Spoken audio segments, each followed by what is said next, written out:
Thanks for listening to Untitled Car Project. I'm Rob Spring. I'm Grant Gonzalez. Today we've got Jason Braughnberger in studio to talk all kinds of cars and nonsense. Hi, Jason. Nonsense. Nonsense. Yes. I'm prepared for nonsense. Excellent. That's what we want to hear. Hello, Kevin.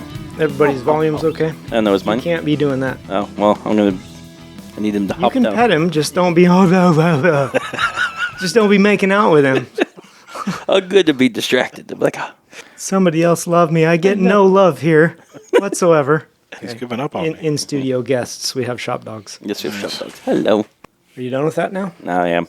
Let's see. A couple of things before we get running. Hit follow on the podcast. And like. Hit like on, sure, like it. Yes. Yeah. Maybe even leave a nice 5-star rating. Or comment. Or a comment. You can look at our social medias at Untitled Car Project on Facebook and Instagram. All the other ones are probably out there, but we don't use them, to be honest. Not yet, as much. Okay, well, that's on you. I know.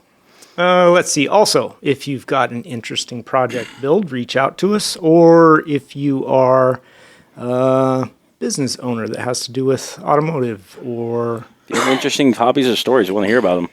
those kind of things. Yeah. Reach out. UntitledCarProject@gmail.com. What else do we have today? Today, on the show, Yes. we're going to talk about, Jason stuff. you know, that guy. Yeah. I know a guy. You know a guy? We're going to talk about, I know a guy. I know a guy, too. We're going to talk about Nürburgring lap times. Dare we say it, some electric stuff. Ooh, no. Uh-oh. We've been avoiding it. Yeah. I've been avoiding it. You've been avoiding it. Jason's going to help us talk about that. Gearing your rear end. Yep. Actually, we were just going to talk about your rear end. My rear end? You changed the wording. I did? Oh. You did. No. And we're going to talk about passing on a project car.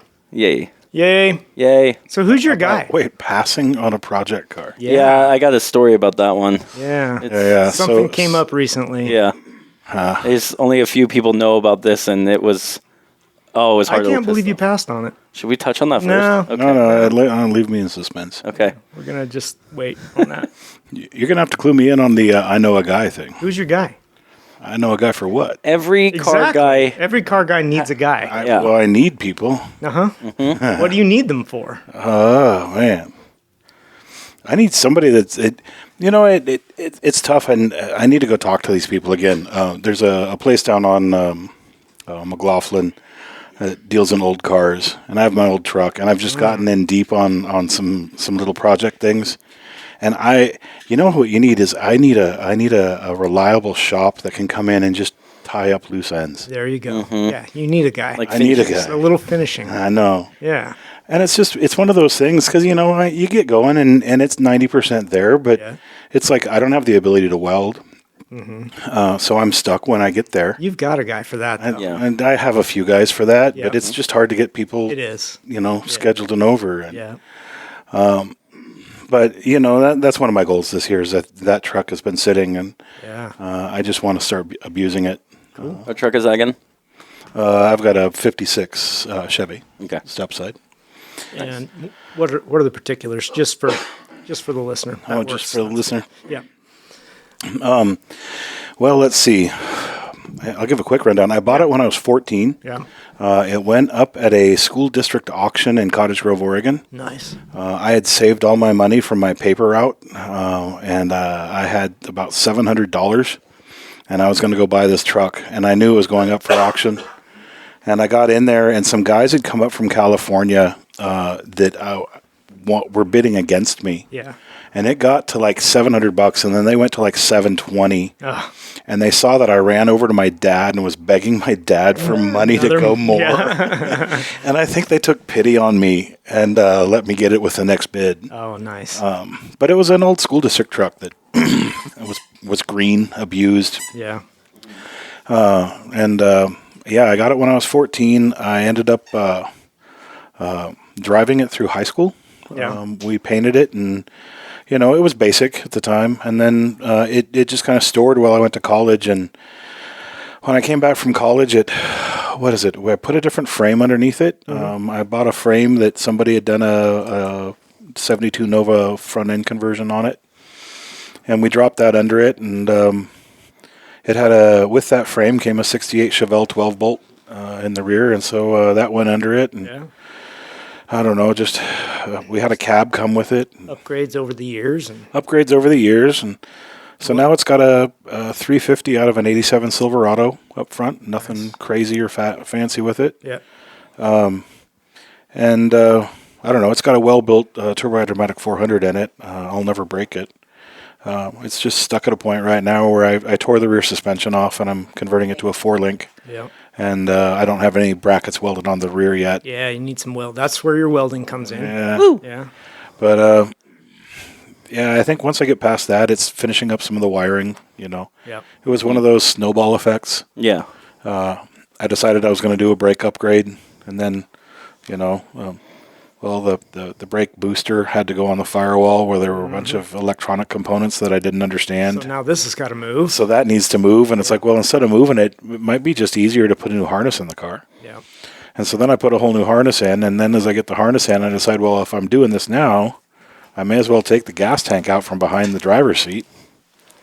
Oh, yeah. So I take the gas tank out from behind the driver's seat, and I put a tank in behind the rear end so I can wire all that back there. And it's like, It just snowballs. just goes and goes and goes. And then I had the bed off because I was putting the gas tank in the back, and I said, I always wanted a better suspension back here. Oh. So then all the leaf spring cut off, and then the 4-link got ordered, and here we sit. Yeah. How's the wiring coming? It's been stagnant for about a year. Okay. But I'm at a point where it's intimidating. I put one of those, 24 signal dry brake connectors on, Yeah.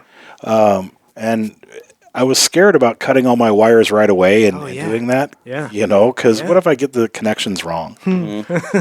So I mounted the dry brake connector where it was going to go, and I assembled it. And then what I ended up doing is I took every wire and without cutting the wire, pushed it through.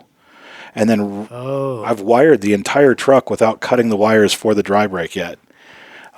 Just to make sure they're in the right spot. Make sure they're in the right spot, and then also make sure that everything works properly before I cut anything. And then you'll wire That's it up to important. the plug. And then I'll put all the terminals on and wire it back together. And if anything stops working, I'll know where to chase. Oh, yeah. Okay. But yeah, you take on these stupid things. Well, that's the life of a project car guy, too. It's like, okay, new shiny. You know what else I want to do? I want to put this in. And you know what else I want to do? And pretty soon the whole truck is in 10 zillion pieces across the garage.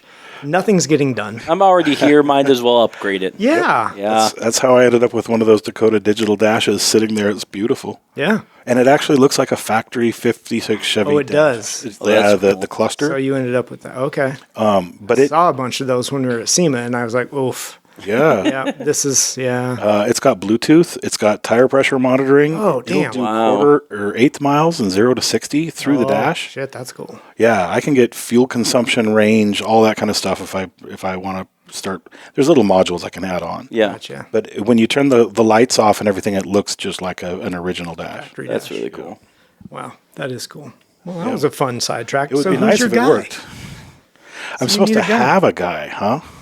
Well, that's the idea. Is Or I like need a- everybody has their strong points, right? Yeah. Yours is you're very much mechanical brained and engineer, so you can get like, for instance, your 4-link. Yeah. You can set all that up. You know where it all needs to go, but you need the guy I need the guy. to finish it, Right. to weld it all into place, because know. that's not your forte. So everybody needs a guy for guy. something. Yep. Yeah. Who's your guy? I've got a few of them. So So one to buy the car, one to work on the car, one to finish the car. So it's really tough for me to have a guy, like one singular guy, because I'm the guy who does all the things to my cars. Yeah. So I'm a with you. few things that comes down to is my tire guy, because I have him do all the research, figure out what's the best, have that go into it. Who's he? Because he's failing you. What? I'm just saying. He's getting me some of the best tires. Okay. Okay. That must be cheap. Parts guy.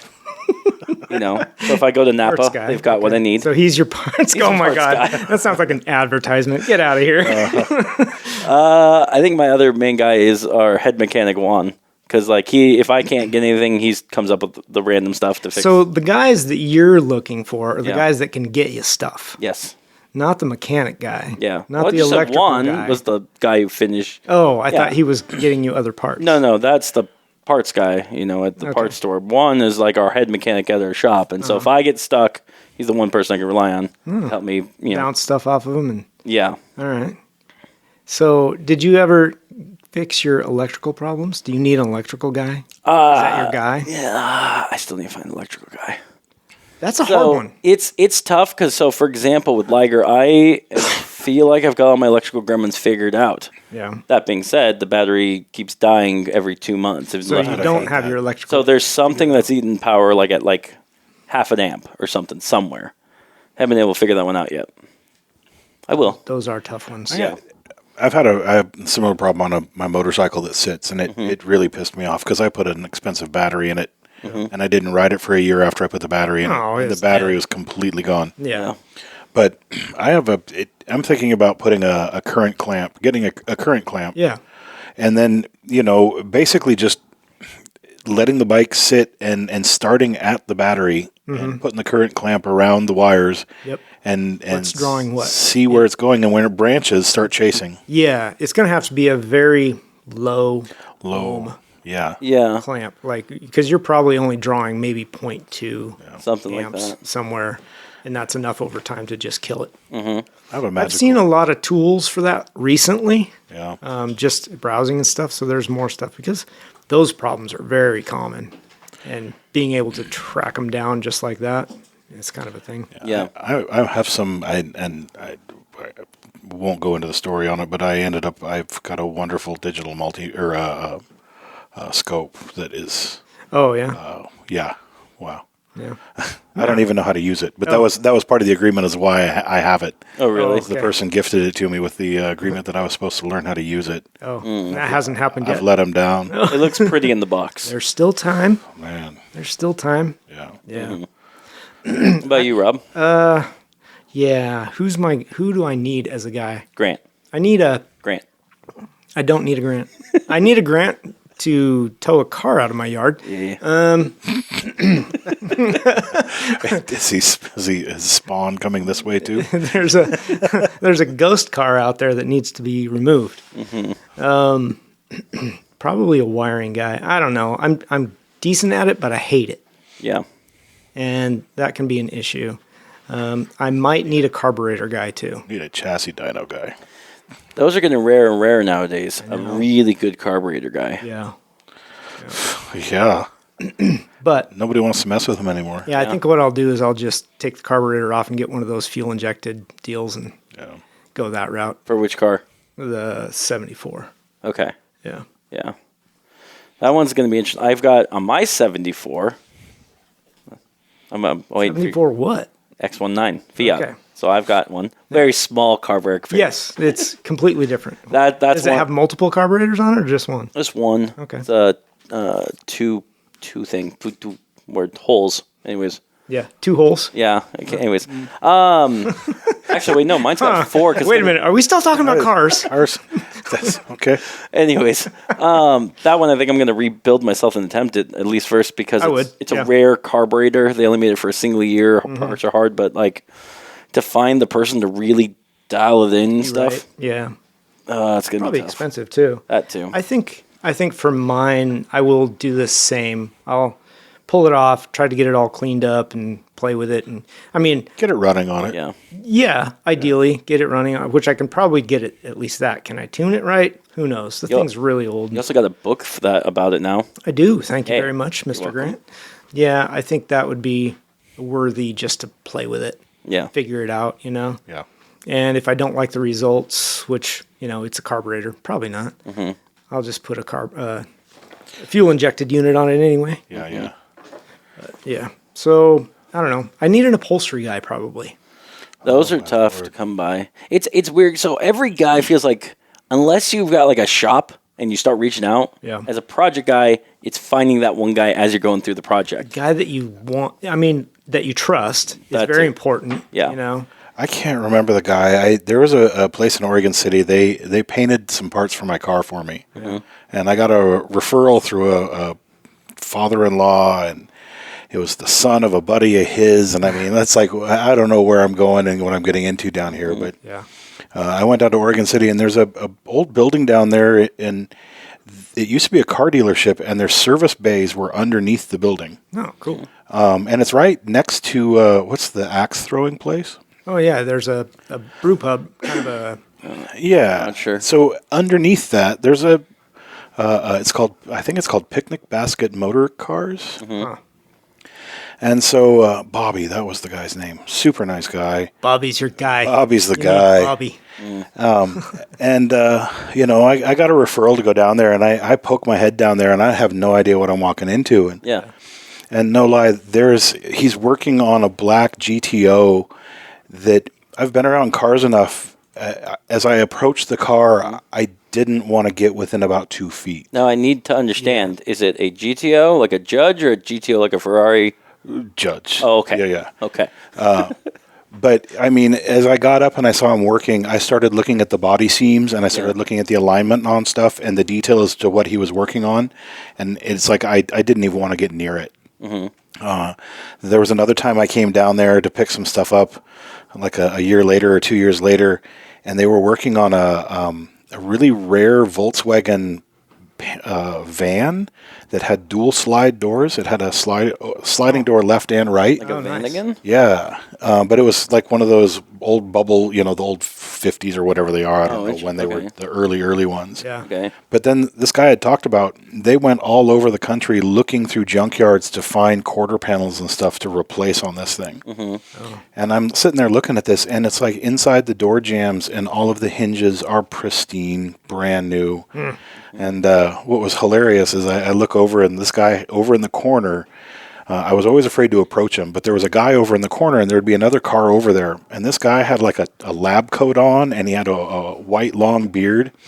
And one day I went over and started talking to him, and he was the interior guy. Ah. The mad scientist? The mad scientist. Oh, my gosh. And it was amazing. He had this coat on, and he had the little pocket protector, and he had all of his tools and his rulers and everything in the pocket protector. Yeah.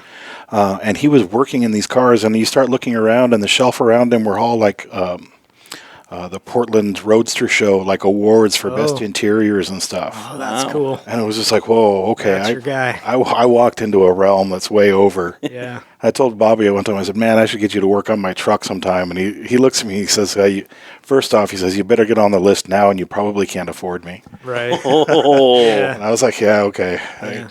I hear that. That's fair. But yeah, magical little place. Mm-hmm. That's cool. Yeah.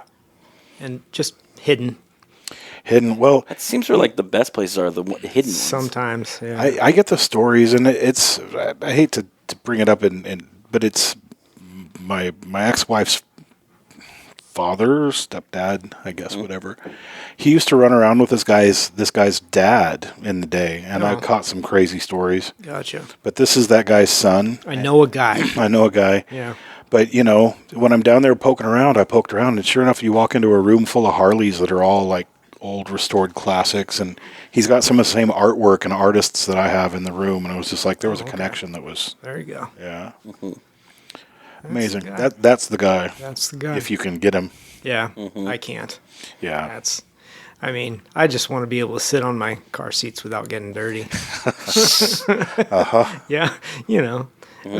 Okay. So my interior on the 74 Corvette is original. Okay.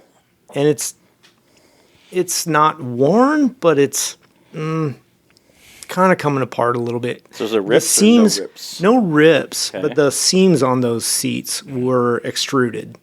So it was like a piping around the insets in the and that wears faster. and that wears, and they're coming apart a little bit there, and that kind of stuff.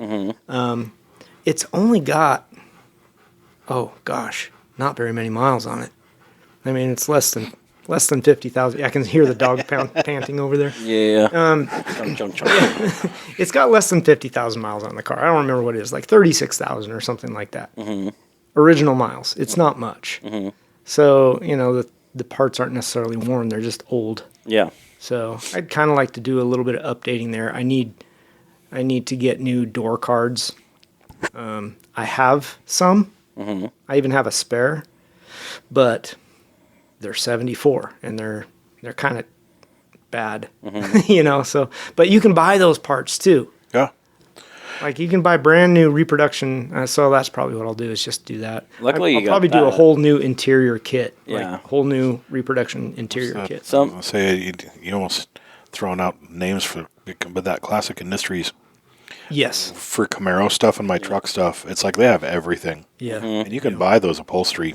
Yeah. They don't make Corvette stuff, but yes, all the C10 stuff you could ever want. Yeah. Yeah. But it's tough when you got, like, for example, my 74, my X19, they don't make anything for that. So everything... There's no aftermarket company for that? Not really. There's new old stock. I know a guy. You know a guy? Yeah, I got a guy. Okay, perfect. But, like... He's in New York. There we go. And you got to go see him in person. You can't call him. Okay. But I know a guy. There we go. All right. But yeah, like with that car, trying to keep as much original as possible. In fact, I actually was going to take the seats apart because they're still original cloth seats, and I wanted to put leather. Yeah. And I've got people who would offer me traded seats with crappy leather because the 74 ones are the rare ones, and most people that own those cars want to keep it the original seats. Yeah. You know, and some people want to put a mustache on the Mona Lisa. I'd just be like, I just want to make it look nice. Yeah. Well, so do you care if they're original frames or would a trade work out for you? Right now, once the Fiat gets to that point, I'm going to clean the seats up real well and put them in there and see how they go. Just see how it looks. As the interior I'm making black and the seats, I believe, are brown and gray. That's not okay. Yeah. That's not okay. Yeah. Can't do that. So I might like a brown and gray houndstooth, like a checked pattern. That's what I envision for a Fiat. Yeah. Is that what it is? It's like a check. Like a brown and black houndstooth with the rest of the interior black. That would look good. Or brown and gray with the piping in black. Possibly, yeah. No, this looks more like a rag cloth like you'd find in a kitchen drawer. Yeah. That's brown. And then the inside is a different cloth that's kind of looks like...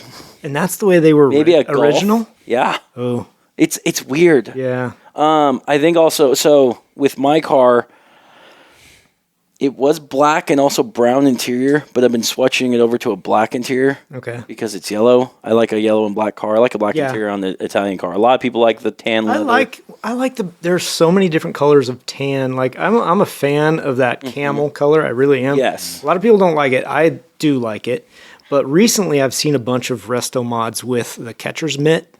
Yeah. Yes. Brown. Oh God, that's nice. Yeah, that stuff looks good. It's like that one's good. Leather armchair. Yeah. You know, that is pretty stuff. But for me, I think it's when it comes to an Italian car. Yeah. I like it. Yeah. It probably depends on the color, but if you have a red, or a yellow car, like 90% of the time I'll choose a black interior with it. I think it looks better. Oh, I think black looks great with everything. Yeah. You can't go wrong with black interior. Yes, you can. No, you can't. Oh, hands down. No, you can't. Put it in the Arizona sun. It's going to fry you jumping in there. I didn't say anything about that. And you live in Washington or Oregon. So Yeah. you live in the rain Not a state. concern. Doesn't matter. But I do agree. The heat, especially for convertible, that's an issue. But honestly, brown is going to burn your ass anyway. Oh my God. Yeah. Could you imagine being in Phoenix on a 120-degree day? You Yes. don't even go outside. You couldn't even sit down in that car. It sits out in the parking lot for 20 minutes. Yeah, no. You have to bring a wet towel with you Hardest everywhere. part is your carburetor And a be heat. cooler. Your carburetor be heat soaked. You're just sitting there cranking. Yeah, and never start. Yeah. Yeah. Yeah. So I know a guy. So if anybody out there knows a guy, and we probably need him. So here's one thing I want to ask, and that's one of the questions Okay. on this question. Okay. As a car guy, or a project person, or a project girl, or anything, what is a must-have guy? Well, yeah. Like if you had to narrow it down to like top 3 that you need to have to finish a project, what would it be?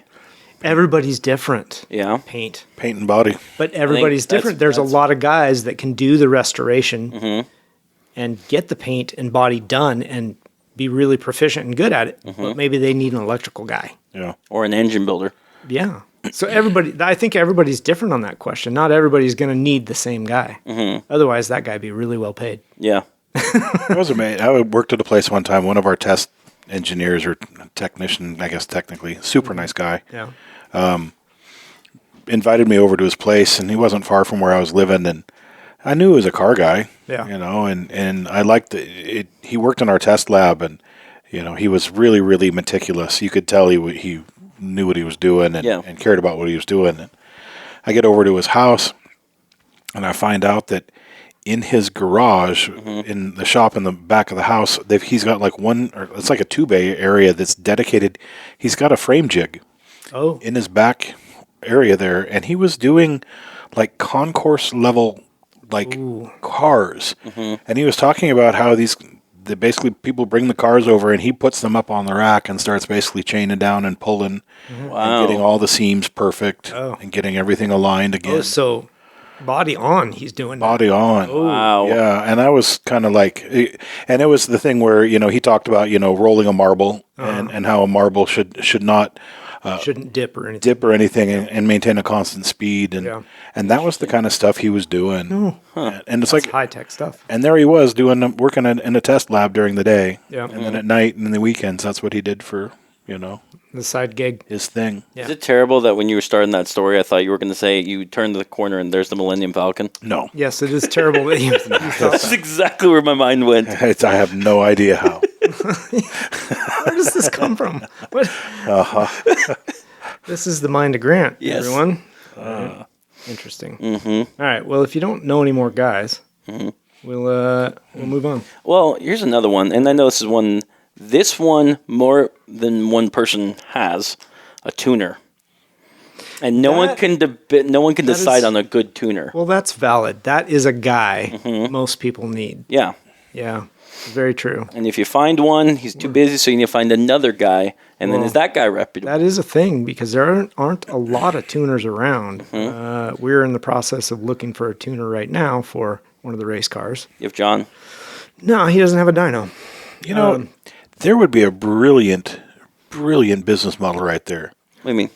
A tow behind, like a traveling chassis dyno. Tuner, dyno. Yeah, and as a tuner, you have your specialty, and you start to get a reputation, and you basically travel around the country doing, tune sessions for people. Yeah, that's a good idea. You could do them at events too. At events, or you come in like at a major, an SCCA event's coming in. You come in for the week before. Yeah. But because I hear you talking about looking for tuners and all this, and it's like you got to find the person that's right for the car. Exactly. You can't just go to your JDM tuner to have them do your Corvette. Right. Now they can probably tune it, but is it going to be right? Right. It might be, but it's not going to be at full potential. Probably. Or they might get everything out of it that you maybe could, but the drivability's not there. Yeah. And it's that thing where you get those people that, like you're talking about, the calls go around, where do you take this car to get it tuned? And you're talking about traveling quite a ways with the car to go get it tuned to somebody. Yes, I am. And a lot of time you got to trailer it there. Right. 100% it has to be trailered. Yeah. And you think about it, because I think, we know multiple people that have trouble with Corvettes getting tuned. Yes. If there was somebody that could schedule themselves and say, hey, in the month of such and such, I will be in this vicinity. Yeah. I think it's the hardest part is because when you do send it to a tuner, how many times is your car at their dyno multiple days? Yeah. You hope not, but it does happen. You just never know if they can't just get it right, or you start the tune process and you discover you need something different for the car, whether that's, your coil packs or you need different injectors or who knows what. So you're done for the day until you get it fixed, and then you got to go out and do it again. True. Yeah. Yeah, that does make it a challenge that way. Yeah. So. Yeah, I don't know. I agree with you. That's the guy. A lot of people need that guy. Yeah. And it's even when they find the guy, you might not be able to get the guy. Well, or the long wait list. Yeah. Yeah, for sure. I think the people are really smart that you've seen lately that have the mobile mechanics that have basically a towable lift. Really? I've seen that. Yeah. I have not seen that. But I mean, you think about it. If somebody's broken down in place, and you can come up and fix it, you're saving them a towing bill, which means that it's cheaper for you to. You're basically, if they're not paying a towing bill, their total bill is less. Yeah, ideally. And sure is easier on the mechanic as well. What do these tow behind lifts look like? You'll have to look one up. They've come out recently. It's kind of a flatbed-ish trailer, and the jacks stand up or something like that and lock into place, and then they set the whole thing on the ground, but it's kind of locked into place with this trailer situation. Interesting. Yeah, they're kind of cool. Yeah, I don't know how much I trust it, but I mean, I guess it works. Well, when you're in a jam, anything works. Yeah. Well, I've seen too where people are buying them and taking them to events, so that if you need it in emergency or whatever, it's there. I don't know, rental fee or whatever to put your car on the lift and fix something. Yeah. That was always the impressive thing with the people that have the stackers. It's awfully nice. It's handy. Yeah. When I was at National Tour one time in California, Mike Myers' Mustang broke down. Yeah. And it's like within a couple minutes, it was on an upper deck in a stacker, and they were pulling a transmission. And Wow. You know, a more effective way, rather than just bringing the lift with you, you just tow run the excavator and dig a hole in the ground. If you can't go up, you go down. Seems effective. Oh, sure. Yeah. Oh, I just hit that sewage pipe. No. Sure. Let's talk some electric stuff. Okay. Let's get it out of the way. Okay. Because you know how much I love electric stuff. You do. How much, Jason? Yeah. How much can you tell us? Lead us down the road of the new technologies of aftermarket electric vehicles. Should we preference like his? No, he has to do that because I don't know the limits. Yeah, and I'll tread lightly around limits too. Yep. Okay. I will explain that. So I do work for a subdivision of Braughnberger. Okay. And in general, our subdivision is not intended to be profitable. We are a subdivision that is intended to support up-and-coming electric vehicle manufacturers. Okay. So people need custom motors for a new application.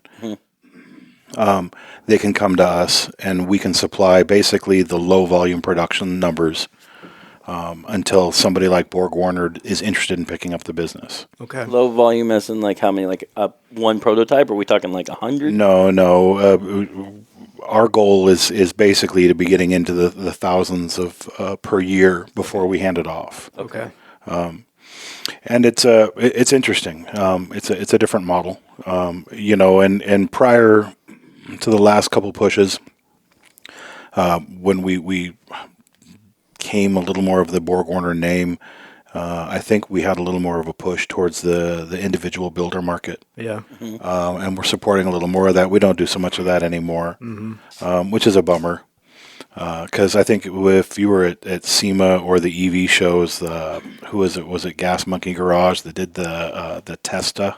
The Testa? Oh, with yes. the white Testarossa that was electric? Yeah. Yeah, I know. Blasphemy. Yeah. Get it, but rolled it out. Yep. That was one of the drive modules in the back of that I had recently released for our company. Okay. Yeah, there you go. And slick little module. It was they called it an IDM. I don't know if they had a 190 or a 375 in the back of that car. I think it was a 190. And I don't pay attention to horsepower numbers all that much. That was my question. Yeah, I know. What that thing put out. And what's it run on, if you can tell us, like the voltage and that kind of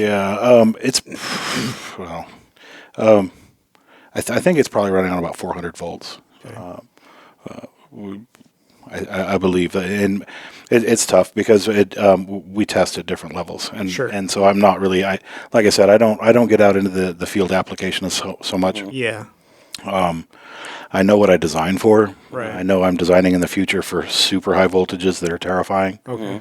But that's what's coming.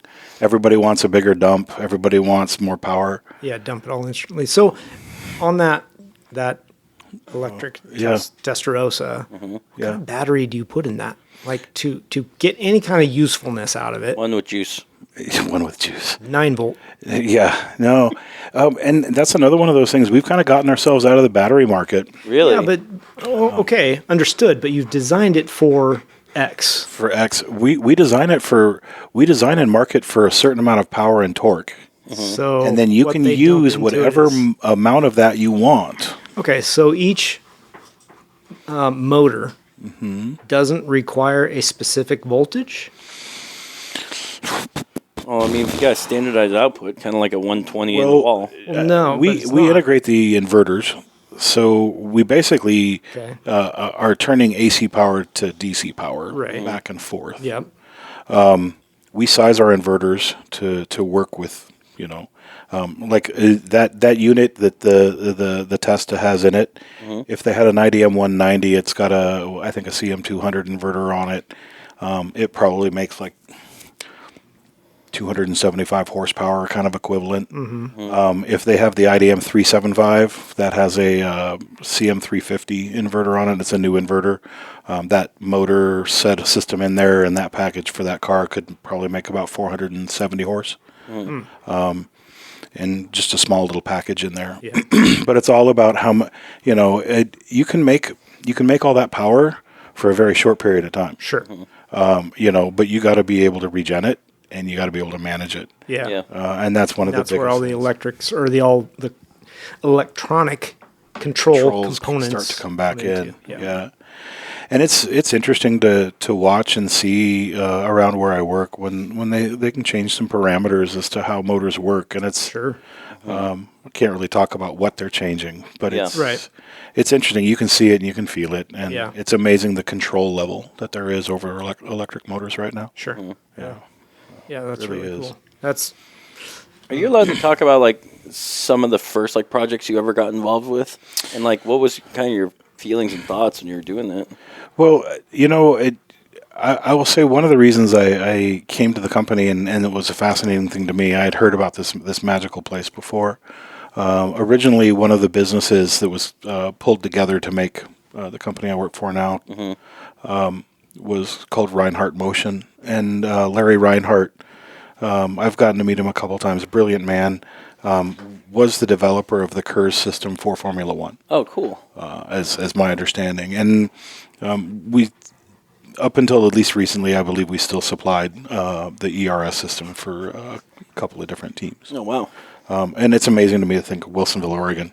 We've got this stuff coming out of here. It's a little hidden gem there. Yeah, exactly. And so he was involved in a lot of early stuff with that. I've been there for the past few years, and the turn now has been more towards supporting customers. I think I kind of laugh, and if I understand it correctly, one of the things that was when Tesla was starting up as a company, they had their business model, and they came to Borg Warner asking for a motor.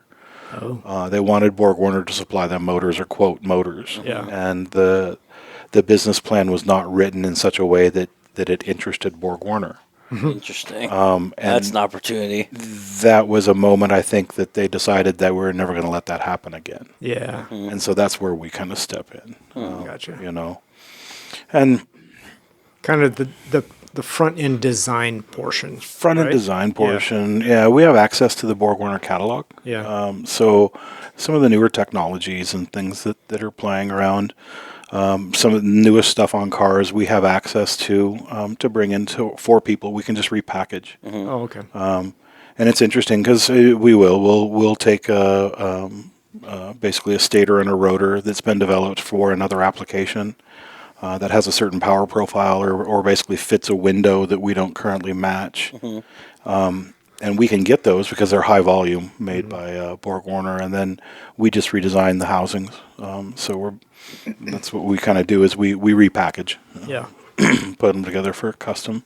Okay. I wish I could talk. There's a project we just launched that's a company that I can't talk real in detail about. Yeah. We did some really cool stuff, and they're doing an individual, probably 125 horsepower motor at each corner of a delivery vehicle. And it's a screaming motor. It does like 18,000 RPM, but they run it through a 19-to-1 gearbox. Wow. And so it's going to be basically, it has the truck they're working on has four-wheel steering and four-wheel independent drive systems, and they all communicate with each other. And what I thought was brilliant about it is if a corner goes down, they're all the same. So they can literally pull it into their shop and they unbolt the corner and they bolt a fresh one in and they can service the other one and get the truck back on the road. That's pretty cool. So I like the 4-wheel steering stuff. I've seen some of that recently. I'm like, oh, man, that kind of gives more legitimacy to the electric motor, because you can control everything separately, and you're not tied to a drive shaft that only has its limits with a U-joint and that kind of stuff. These things can turn 90 degrees, and you can pull into a curb straight, basically. It's kind of crazy. Yeah. Well, and you see some of the Mercedes? Is it the G-Wagon that's got the electric one now? That has the 4-wheel, the 180 spin. Tank turn. Does the tank turns? Yeah. Oh, it's so cool. That's got to be so hard on tires. Absolutely. It's so cool. Really wet pavement or gravel. Yeah. I guarantee we need to go run one on Turo, Rob, and then go ahead, bud. And we'll just see how long we can go. Who's going to last the longest for hurling? Who pukes first? Yeah. I'll be like, hey, Rob, let's go this way. Ooh, let's go this way. Let's go this way. Yeah, it is interesting. I mean, the sensors and stuff you start talking about, like even with the electric motors, the torque vectoring and the things you can do with all the sensors. Yeah. I watched a special the other night that was on Koenigsegg and their new factory, which was mind blowing. Holy mackerel! Yeah, their stuff's ridiculous on the scale. And what's amazing is that Christian Koenigsegg, to me, he understands it all. Yeah. It's not like he's got a bunch of people. He's hands-on. He knows. Yeah. And he knows enough to turn the people loose. But that was the first time I had actually kind of to see those. I had gotten to see what they call them, the dark matter motors, because there were a couple shots in there. But they actually. Those are concentric motors to the drive shaft system. So they just add, they can run on their internal combustion engine, and then they can just activate the motor, and it adds power or reduces power from a single axle. And they don't have to run a differential. Gotcha. But they actually will use the electric motors to torque vector the car to basically resist and slow aside relative to the other one to get the car to turn. Oh, get it to rotate. And I was like, that's brilliant. Yeah. Wow. Well, yeah, and kind of talking about that, when we went to the Formula E race, listening to those guys talk about how they work and that kind of stuff, they don't even use rear brakes on those cars. Right. It's all electric motor. It's all regen. Yeah. Yeah. And that's the hardest thing, and that's where I talk about the parameters that I see us set at work and change, because in theory, when I first started there, I'm like, well, you want all the regen because you want to capture it all. Yeah. But if you think about it, the head snap you get by doing that, regenning instantly, and so you've got to have these curves that basically delay how it comes in. Otherwise, and that's where drivability comes. Sure. Yeah, it is interesting. It's a different world, So, with the aftermarket in mind, custom builds and that kind of stuff. Anything you can divulge? You said you don't really cater to the individual anymore. The thing is with Cascade Emotion, our catalog is open to anybody can come in and buy. So you can, but it's what we have. This is what you get. Our sales force is chasing larger accounts. Absolutely. With that being said, are you allowed to tell the customers what each of your products have been used in before then? There's some examples, I think, in the catalog. I don't know. There's definitely some big names in there. Yeah. It's they've been around for a while, but some interesting applications. Okay. I don't know if you've followed. I wish I knew the name. It's back in like Germany or someplace like that. I forget. But there's a big mine where they're bringing. They're bringing stuff down off a hillside, and all of the mining trucks are electric. And they start their day with a full charge at the bottom of the mine, and they use their electric battery to basically climb to the top, and they get loaded with payload, and then they regen on the way down. So it just recharges on the way down. It recharges their battery, and they never have to fuel. and it's basically just they're regenning their batteries on the descent, and the load is large enough that they can generate more energy than they need to get back up. Oh, that's cool. When they're unloaded. That can't be then. How does that work? Because if you're expanding energy to get up, you can't make more. empty truck. In an empty truck, your potential energy when it's fully loaded at the top of the hill is much higher. Yeah. So you can recover more energy. Okay, I see. Because you're putting in the mass. Okay. Yeah. That makes sense. Yep. Throwing so much more mass in. Theoretically, the energy is coming from the loading of it. Yes. Okay, that makes more sense. That's how we get away with it. Okay. Yeah, that's a weird concept when you on first order approximation that energy can't be created nor destroyed. So. That has to come from someplace. Yeah. So can you talk about individual builds that you've seen or helped? We have a company car that sits in our lobby that's a really cool one, and it's a Palatov. What's a Palatov? Is that before my time? Well, it's a local builder here in Portland, Dennis Palatov. Nice guy. I've gotten to meet him a couple times. Beautiful car. Makes about 1,350 horsepower, all-wheel drive. Okay. I believe the one we have in our lobby weighs about 2,200 pounds. Okay. It was built to, excuse me. Something like this? A little bit. So for our listeners, we're pulling up. It looks like kind of a there you go McLaren mixed with a Ford Spec Racer. That's the looking Cascadia car. Motion Palatov car. Yeah, and there were a couple of those built. It may have been 3, but there's one in our lobby that's the show car, and it goes down to the Holly high wire events and things like that. Mm-hmm. That one was a Bonneville car, and then we have a Pikes Peak car, and I believe the car had a Pikes Peak record, and I think it was the fastest electric car at Bonneville for a while too. Interesting. That was a big What was push. the speed on that? I don't know. I'm sure we can look it up someplace. Yeah. I'm hesitant to say because in this day and age, it's like I don't want to be wrong. Yeah, you don't want to misrepresent. I know. Totally understandable. Do you feel like right now with electric vehicles, their limitation to their speed is due to tire technology? Because they're so torquey, they're so grippy. Battery. You can adjust. Well, that too. Yeah. But crack that open. Mm-hmm. Yeah, batteries. I mean, I don't know. It's like I was telling somebody the other day, and we run in a dyno room and do some testing, and we're generating. We generate in torque, but we're generating the equivalent of probably like a 450 horsepower run, and it's like our battery pack won't let it go. We can get 60 seconds out of it, let's say. Okay. But it's like, man, that just doesn't seem like much. We have this full battery pack, and we can go for 60 seconds at all this horsepower. But then you realize that if you applied all of that 450 horsepower into a car for 60 seconds, all hell would be breaking loose. Yeah. Yeah. You'd be at 300 miles an hour or upside down flipping through the air or something, Well, if you could get it to hook up. If you could get it to hook up. Right. Yeah. That's one of the challenges. Yeah. Absolutely. Well, with all that instant torque, it's not like an ice motor where it spools up, right? I mean, you can have massive right off the bat, but still. Well, and with internal combustion engines, and this is something I've learned and paid attention to at work recently, is it's the entire drivetrain has a spring to it. Sure.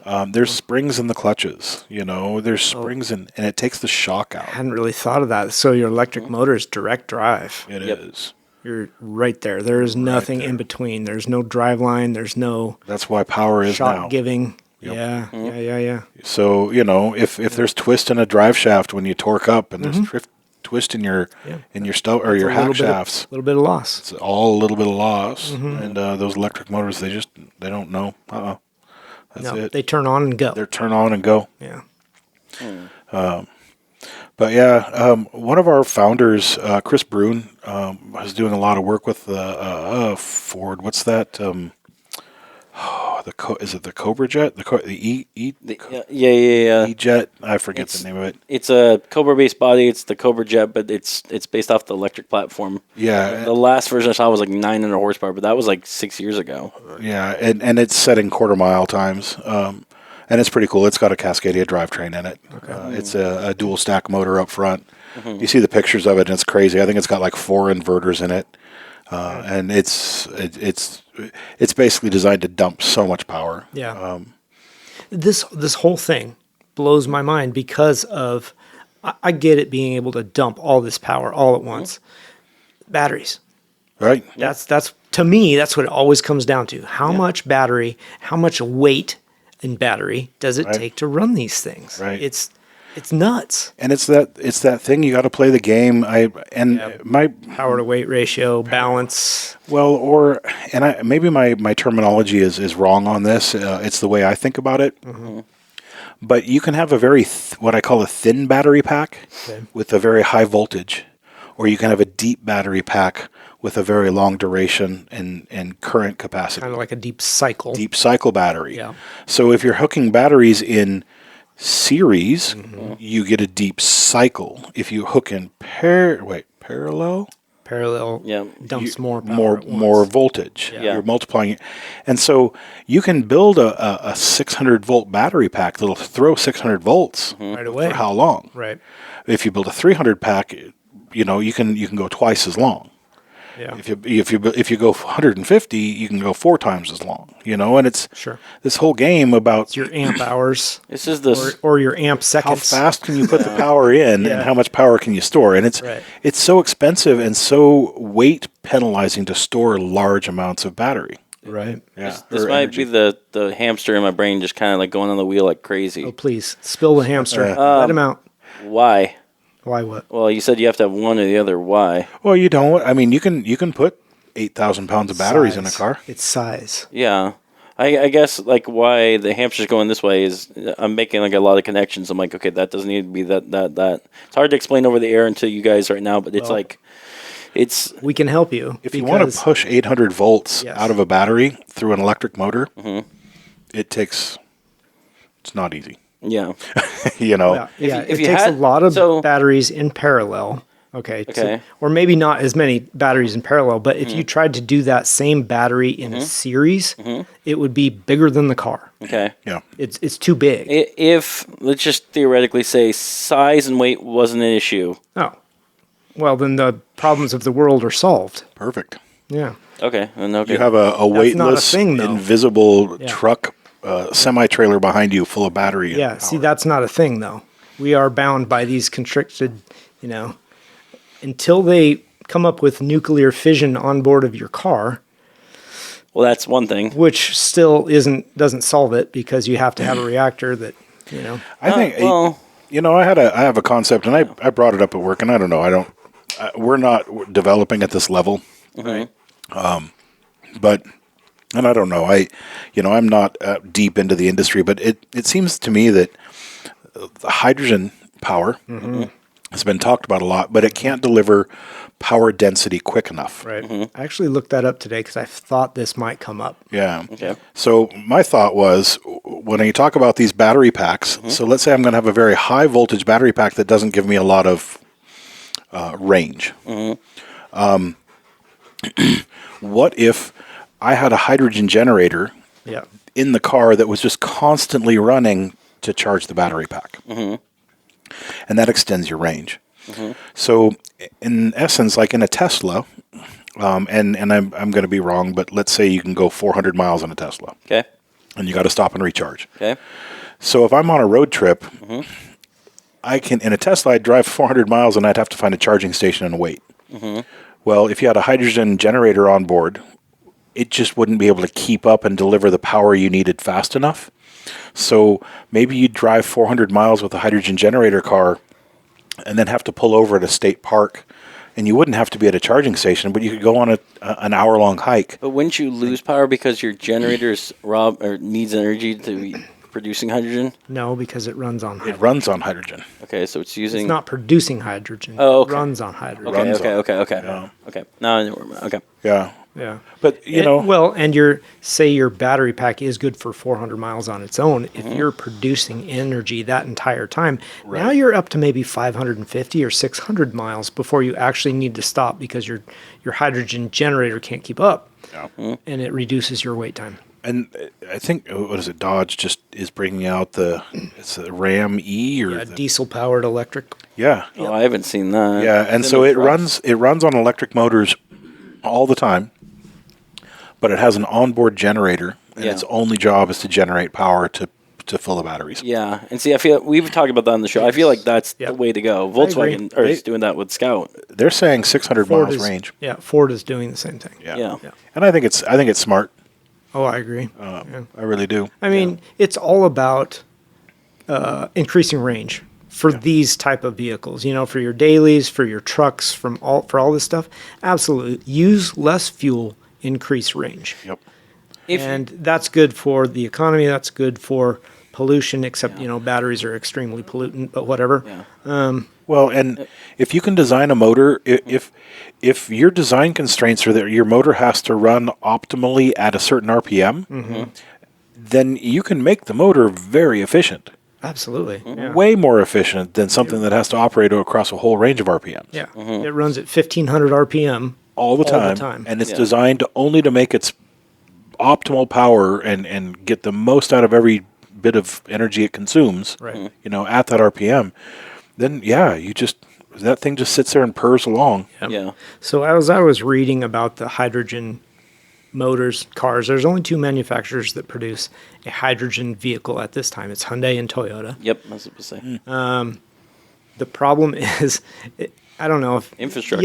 Yes, that, but even further back. So hydrogen consumes massive amounts of propane or natural gas in order to produce hydrogen. Really? And it releases tons and tons and tons of carbon into the atmosphere to produce a gas that then doesn't create pollution by using it. Yeah. Right. So we're polluting at some level no matter what, whether we use batteries, whether we use hydrogen, whether we use regular petroleum. So are they using natural gas because it's a quicker? Because you can separate a hydrogen and oxygen from water, for example, with electricity. That's once the hydrogen is produced. Yeah. Yeah. You have to produce the hydrogen.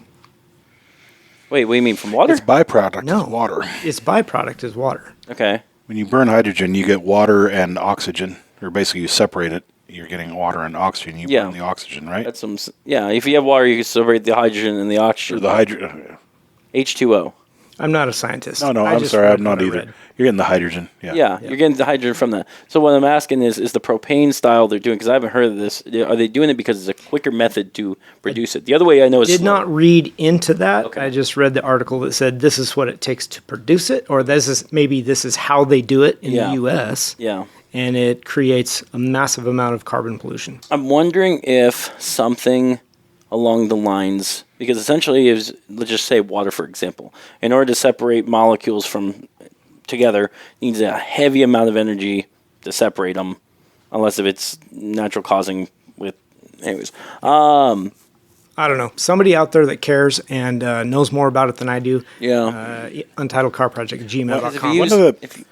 One of the things I heard there was a challenge with hydrogen, because there's a couple of fueling stations. Yeah. When the hydrogen is a compressed gas, and so it's a liquid. Mm-hmm. Well, when it gets moved into the car, it actually goes through a decompression. So when people are hooking up to hook up to the hydrogen, all of the fittings get super cold. Yeah. And I heard something about if like one or two people fill up, the next car in line has to wait for things to thaw before they can hook up and start fueling again. Yeah. Well, I also read that it takes a massive amount of hydrogen to get the same amount of miles that you do currently on petroleum. It's got a lot of advantages. It really does. Mm-hmm. I think I heard, and I didn't follow up on this, but I think I heard down near Monterey, California or something, there was a power plant facility that caught fire a week or two back. Oh, yeah. And it's like one of the largest battery storage facilities in the world of electricity. No. And the lithium batteries caught fire, and literally it was just... meltdown. Yeah, we just have to let it go. Yeah. How fast was that Energizer Bunny running?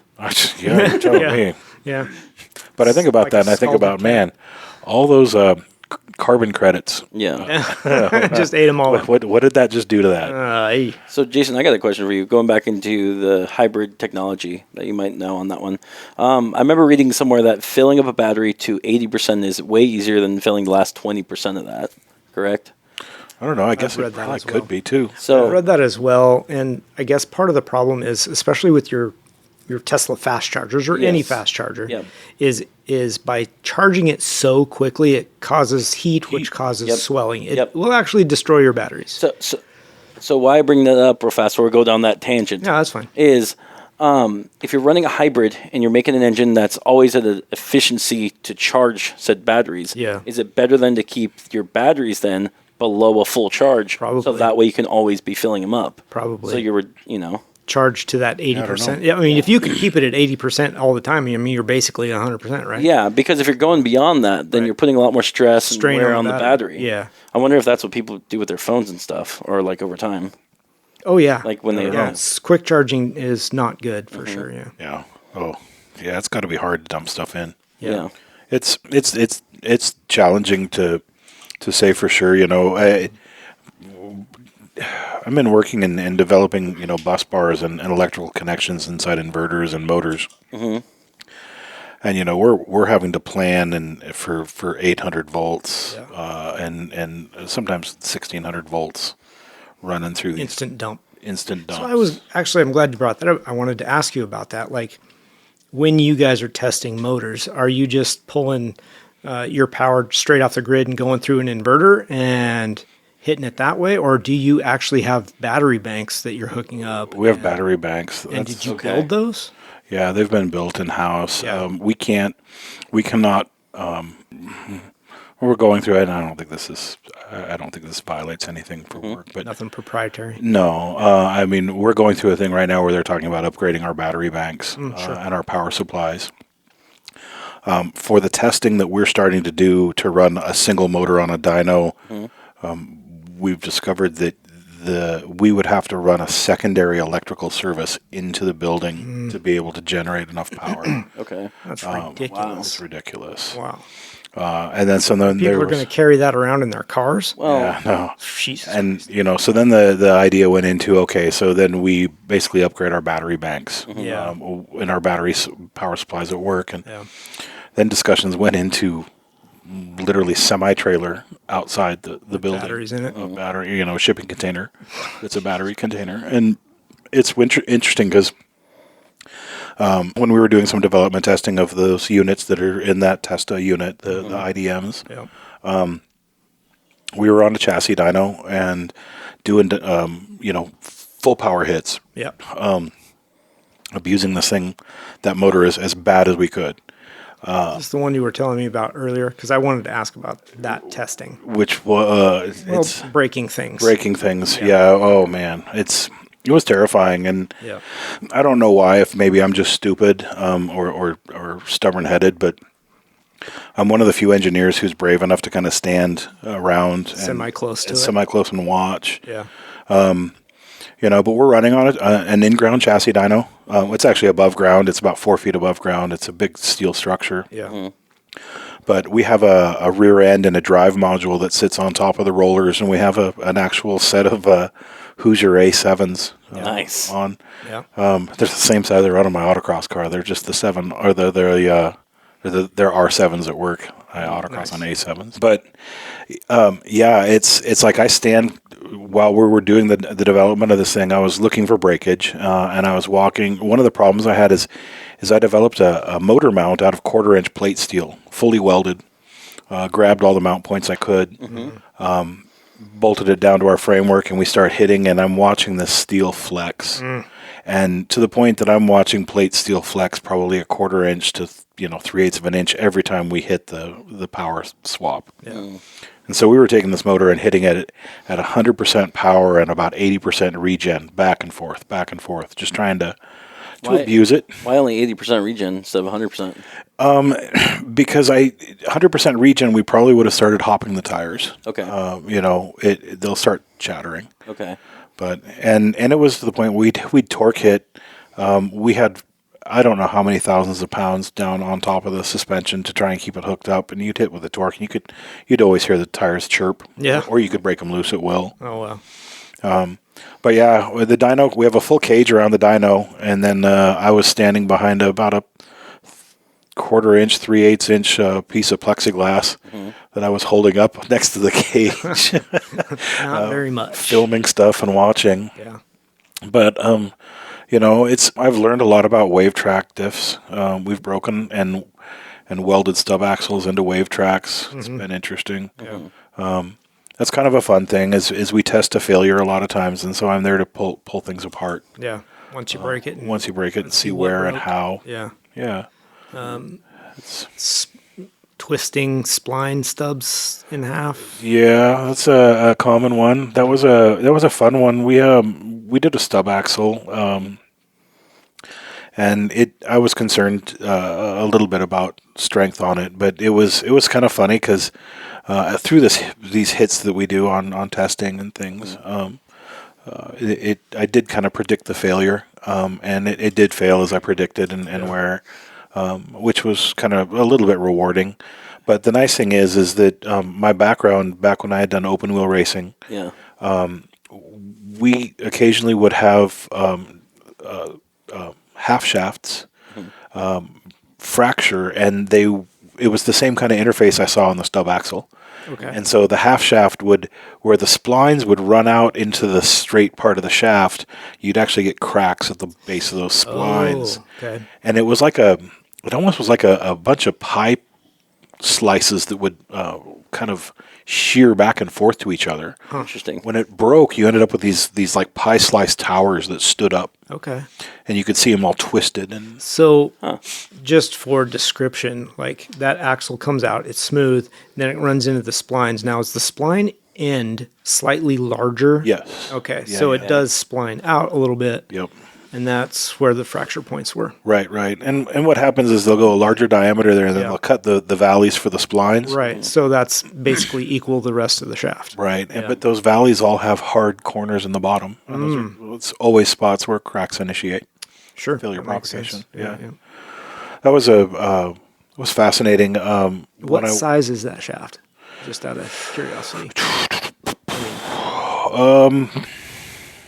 Well, it was a 26 spline shaft. So we're talking inch and eighth, inch and a quarter? Somewhere in there. Yeah. I'm trying to think. I run 33 spline on my car. Okay. I've got the 26 on the input shaft, but I think that's about how big it is. Yeah. Mm-hmm.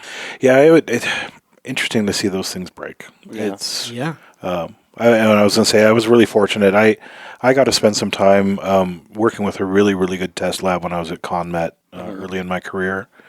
And we would physically test truck parts, and we would strain gauge things. One of the best learning experiences I ever had. I would solid model, a part of a jaw for a fifth wheel, and I'd run a finite element analysis on it, and I'd basically load it up, and I'd predict where the high stress points were and what the stresses were. And then once I felt good with those results, I would send that part out to our test lab, who would strain gauge it exactly where I had modeled it. Nice. And load it up exactly the way I had. And the attitude at work was, if your model doesn't match reality, your model's wrong.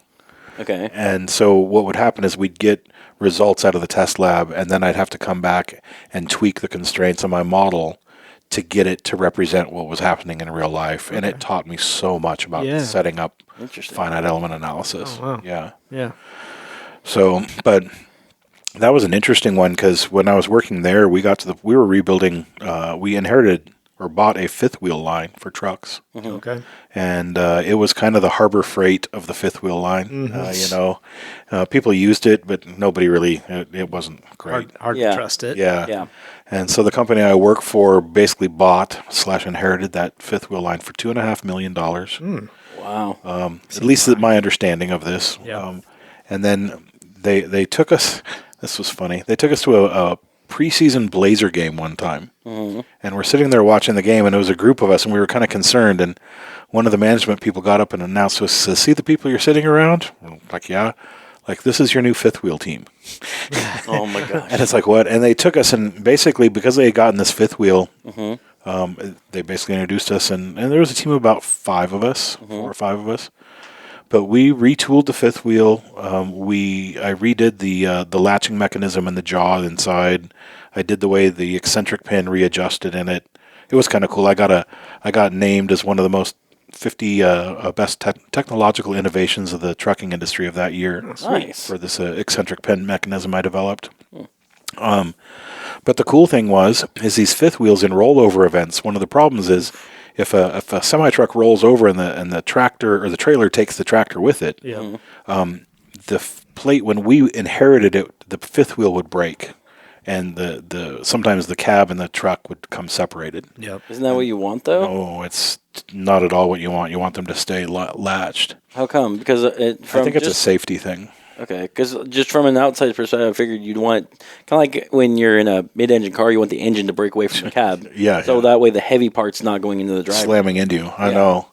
And I get it, but at the same time, I think it's a safety thing that, you have to be designed. Because I've seen these trucks. What was the one in Hood River one time that got blown around on the bridge and the cab went off the bridge? Oh, it was hanging there? And it was hanging there by the fifth wheel. Wow. But by the time we were done, I was glad it didn't separate. Yeah. So Spider-Man saved the day, right? Yeah. Sure. But by the time we were done at ConMet testing, we had in our test lab a platform that allowed us to simulate a rollover event, and we would hold a fifth wheel rigid, and then we had this gigantic armature that would come out to a massive hydraulic cylinder, and we'd stand behind blast shields. Yeah. How big of a cylinder are we talking? I don't know. It was a fatty. 14 inch. Yeah, and they just they had a lot of test cylinders and stuff around there. But we'd sit there and apply hydraulic pressure, and we'd shove and shove and shove. Oof. And then we got to the point that we weren't breaking fifth wheels anymore, and we were taking the bottom of the fifth wheel cup, or the male part that sticks out from the pin. Yeah. We were actually shearing the lower shoulder of that off. Okay. Wow. And so it was like, it looked like it had been sheared in a machine, and it was just a big C kind of shear off of it from the jaw. Wow. Huh. But yeah, that was pretty cool. I guess that held pretty good. Yeah. Yeah, it did. Dang. But that was kind of a fun one. My life was fun for that. I got to go to Brazil and see a big steel production facility, a casting facility, and that was fascinating. Was that to look at how the steel is cast and like the quality of it and that kind of stuff? The quality and it was we had been ConMet had a parent company that owned them, and they had a very large facility down in Cruzeiro, Brazil. But what was happening, it was brilliant. They were bringing in raw steel and forming all of the frame rails for I think the GM truck industry in South America. Okay. And so it was amazing. In the buildings, the ground was shaking every time they'd hit those rails. Yeah. Kung, kung.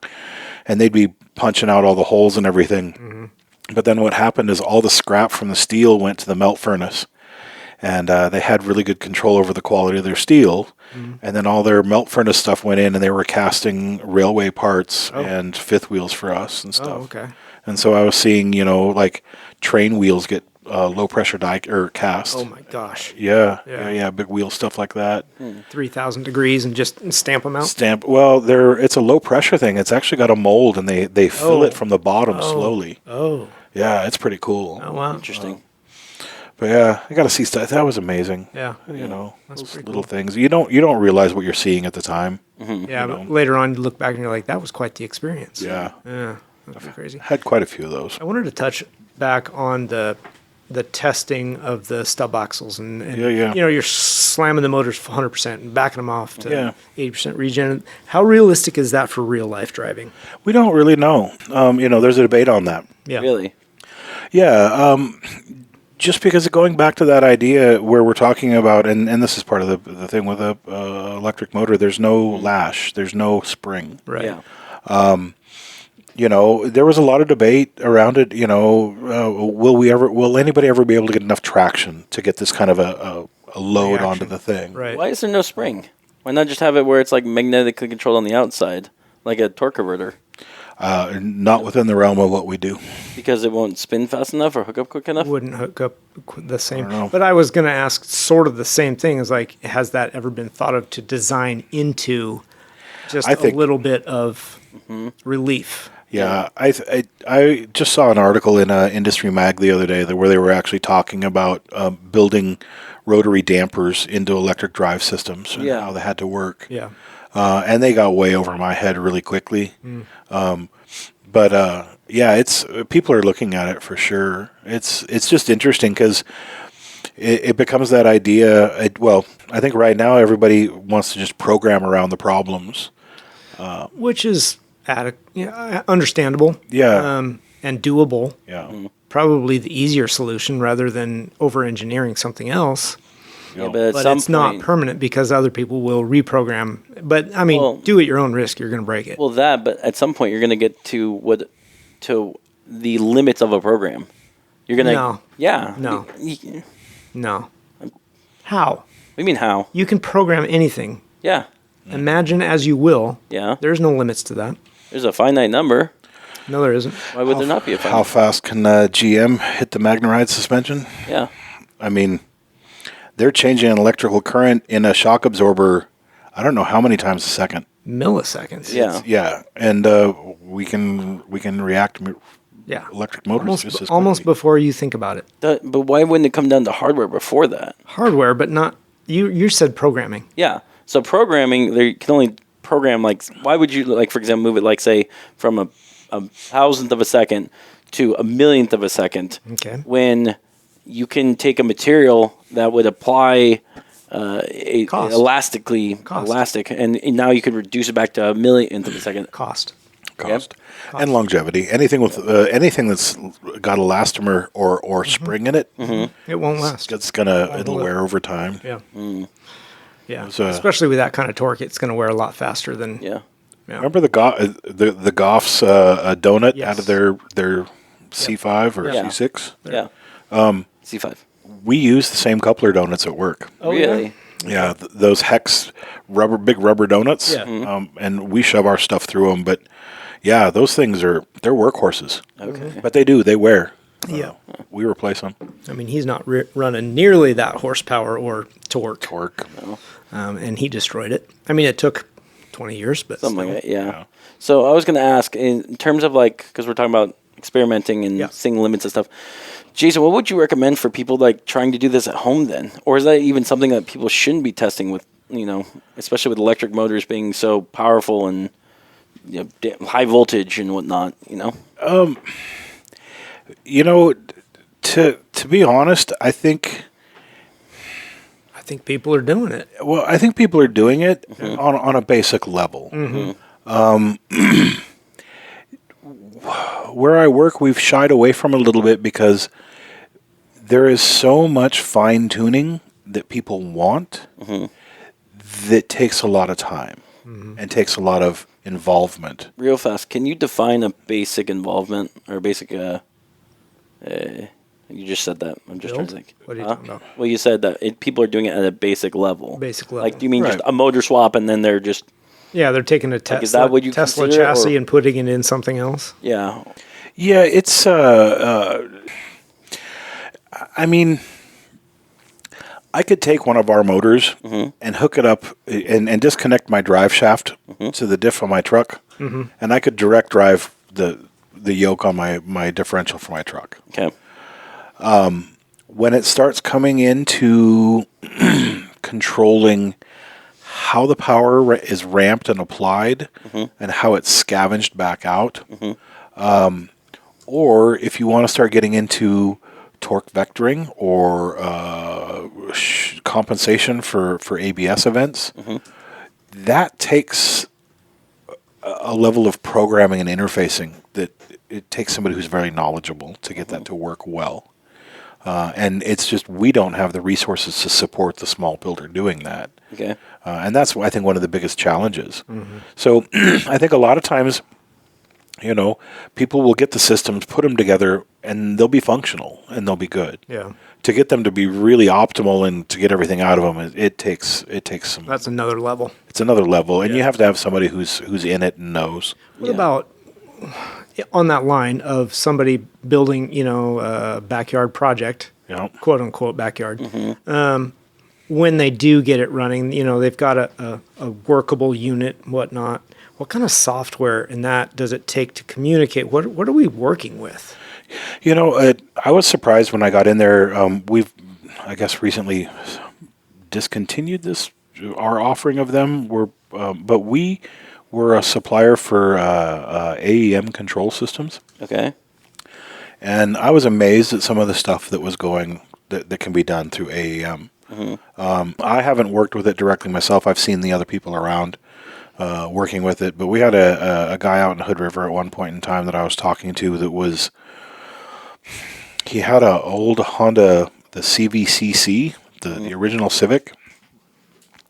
And he was running a Turbo 4 up front and an electric drive system in the rear.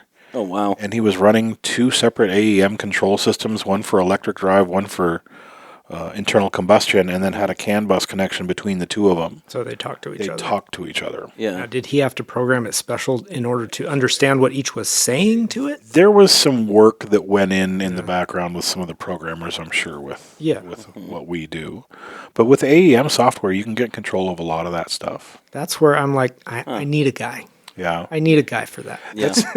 Really, I mean, essentially, when you get into like a fuel injection system, the computer for a fuel injection system, that's basically what the AEM Similar system is thing. for electric.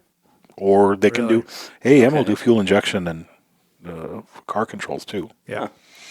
But that was an eye-opener because, we have these AEM dashes all over the place around our dynos and everything. And you can just, with the computer interface, you can choose what you want to display on the dash. And it's like that was the first time I realized, I'm like, oh, so that's how these Formula One guys build their interface dashes on their steering wheels. Gotcha. Because it is exactly the same graphics I'm seeing. Wow. We can get temperatures and all sorts of stuff and display it. It's just whatever input, and you have to tell it what it's supposed to read. Yep. All those guys on the pit wall in F1 that have all those computer screens in front of them with the data. It's just that. It's AEM. Yeah. Yeah. It's fascinating. I'd love to be involved in a build that was using all of that technology and had it available. Ghost car. Yeah. Ghost car. Oh. No. How about no? I mean, as long as it's not electric, I'm okay with it. Yeah. I've actually thought a little bit about, the ideas of we have some scrap motors and things like that, come and go around the place but it is that idea. Truck? Yeah. For my old truck. Yeah. But let's be honest, you take a new rear end carriage, these new Camaro rear ends and stuff, I've seen them, even the Corvette stuff. The actual differential doesn't move. Right. It stays stationary. Yep. So once you get to that point, you just bolt a motor onto the front of it. All you got to do is spin it. Yeah. That's it. All you got to do is, and we have all sorts of motors that would spin it. Yeah. So that was actually my next topic for you. Same. Gearbox. Why have we not seen electric motors with gearbox? Yeah, there's actually one question on that one. Because it seems like, the efficiency of motors, especially traveling at higher speeds, it goes down. So if you can gearbox it to where you're traveling at the same speed at a lower RPM, wouldn't your range increase? Well, your efficiency would increase. So why didn't they do that? I'm not sure why they don't. Somebody needs to do that. Well, like one thing Okay, Mr. Ford, that you're listening to me. Yeah. I mean, that, there are people that understand this way better than I do. The Prius has almost what's an electric gearbox. But that's between the transmission and the engine, right? Are you talking like a brand internal engine, newer one? I'm not sure. Okay.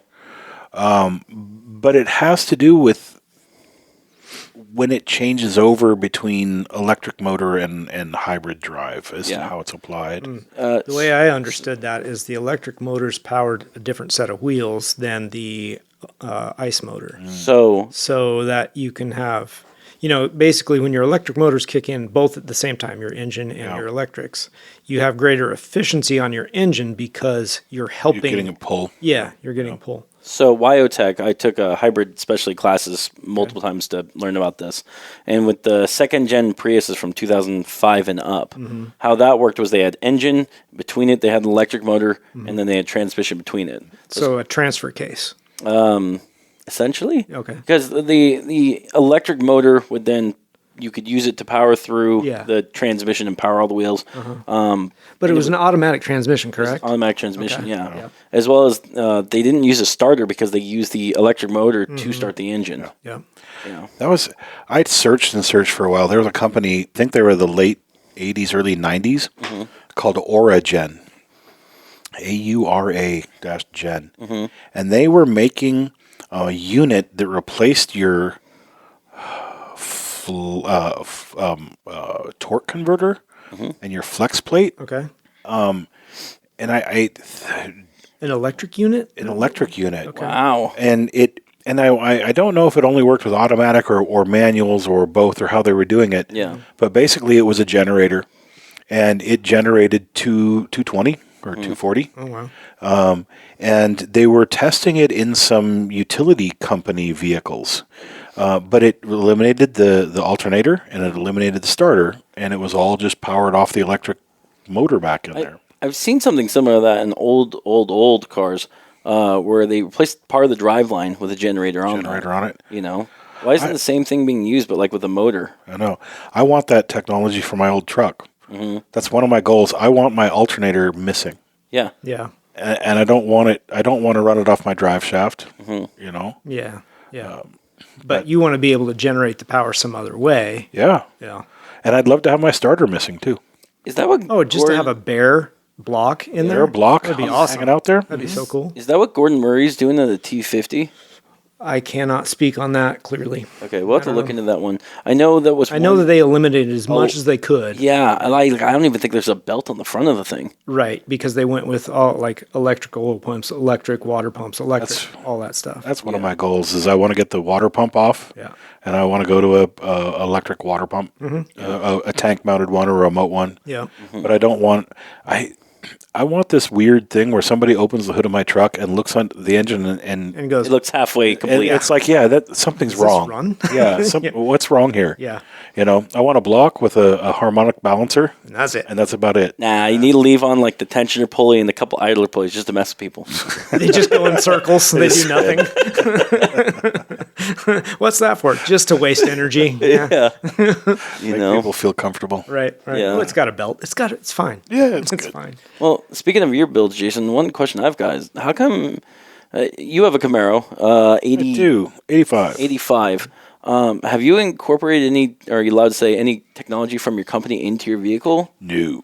Why not? Where would I even start? I know, that's what I'm asking. I don't know. That car's a beast the way it is. I wouldn't know how to do it. Okay. You know, I would love to. I've thought about, and I started asking around a while back, and somebody pointed me to one. I was thinking about trying to put my hands on basically a race prepped Rabbit with Volkswagen? a cage. Volkswagen. Okay. And then we have these IDM 375 modules, which are a drive module that would drop into the front of that thing and make about 450 horse. Oh, that would be just wild. Yeah. And I think a Rabbit would be I think it would be a good platform. Can you get one of those that's all-wheel drive? Because that would be beast. With an electric motor, you can. That would be beast. Wouldn't be that hard. Yeah. But you know, it's interesting. I wish there would be. We've gotten away in my company from building Playing this around with stuff, which is such a bummer. Yep. We have a Sprinter van. I haven't driven it yet. I've been told. But it's a Sprinter van with front wheel drive, but we've got an electric motor in the back. Oh, okay. Oh, that's cool. But I do get the stories every once in a while from our people that drive it about the looks of young kids in these tuner cars that get left by a Sprinter van. Like, what just happened? Yeah, because you kick it all on and that thing just launches. I've also been told you can drift it on a freeway off ramp. Oh, that's cool. Wow. Oh, yeah, but not letting any secrets out here. I still think I just still think that's one cool thing is about electric motors that's eventually getting to is making non-drivable wheels like the front wheels of a rear-wheel drive car or rear wheels of a front-wheel drive car electric powered. So you have front-wheel drive. Well, that is kind of the thing on some of the hybrid cars, especially supercars, or like the E-Ray or whatever, your ICE motor's driving the rear, whether your electrics are driving the fronts. Yeah. And I wish the efficiency and that extra horsepower. Yeah. I wish what I wish would be cool was an idea I'd come up with a while back, but I would like to see people start putting e-axles in trailers. Yes, we you and I talked talked about that. Yeah, I had that idea too, and Because if you had a drive axle or an electric drivable axle in a 24-foot trailer or bigger or whatever, when you're towing up a hill, you put a battery pack in the belly of the trailer. You're going to be a little extra weight. It's going to be harder to tow, but you start going up a hill, that battery pack dumps. Yep. And you get a push. And you get to the top of the hill and you start, instead of trailer brakes, you're regenning it. Yeah. And that's freaking brilliant. Yeah. Is the only thing you'd have to do then is make sure those electric wheels do not push more than the truck is going you've got to modulate it. Yeah. But you can totally do that. Yeah. I don't think you'd ever be able. You could size your motor. Push it 80%. How would you modulate that? You push it 80%. You'd have to hook at the OBD2. Well, yeah, that's what I'm saying. Do you have to run an additional wire probably through? Because you can't use something like wireless just because the loss can. Right. No, that would not be safe. No, you'd have to run wiring from your ECU, or maybe you have a OBD2 connector of some kind. And I'm wondering that would be easy. I'm wondering if actually, because it's already standardized for a trailer plug-in with a 7 plug-in, you just have it go to your brake controller. Because your brake controller is already programmed for how much to apply brakes back for it. Right. That would go as long as you get those signals back there. Yeah. Yes. I don't know that they have that in your trailer plug, like a CAN bus signal or something. I don't. It'd have to be a communication signal, and I don't that's think where that's these magic people come in. Well, because they'd figure it out. So if you're using the one line to send an electrical signal back of a certain voltage to apply electrical brakes to your back, right? Yeah. But that's a single. It's a single wire, but it's different voltages.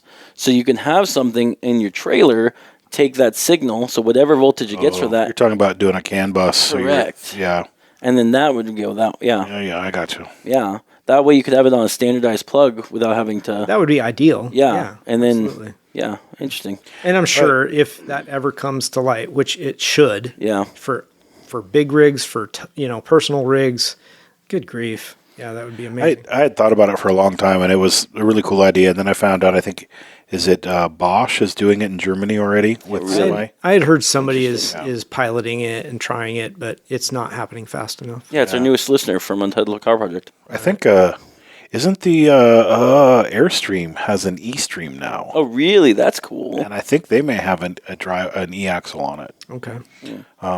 But, yeah, I mean, that gets to that next level of how cool would it be to come home after a long weekend and disconnect your truck, but be able to drive your trailer into position to park it. Oh, yeah, because you've got an electric motors on it. So, yeah, you got that spinny wheel on the front, and you just remote control that thing right in. Mm-hmm. Yeah. That'd be awesome. Yeah. God, it's so nice. Mm-hmm. Especially for those of us that have tight parking places. Yeah. Wait, or talking about me? Jason. Me? Oh, okay. Yeah, his is rough. Oh, yeah. That's I've definitely got some challenges. Yeah. But, eventually if I can do my parking area like I want to, I'm going to have to, I want to bring my trailer into against a wall nose first. Mm-hmm. So I'm going to have to use a tow dolly. I've got one. You can have it. I don't use it. I have an electric one, but if yours is nicer, I might. Mine's been bastardized a little bit, but it can be put back together. Yeah. Okay. But, that's the thing I think about is, you see these tow dollies that are really cool, the tracked ones that just I've got the 15,000-pound one. Yeah. Because my trailer is literally. Yeah. So it didn't work out for what I wanted. Yeah. But for your situation, it would be fucking awesome. Yeah. But I don't know. Yeah, trailers are a lot of energy in there. I just think about that, and trailer brakes are always something that people are fighting. Mm-hmm. Yep. They're always not working the way you want to. Regen would be amazing. It would just hold you back, just perfect. Never have to do brake shoes again. Set the speed you want, and away you go.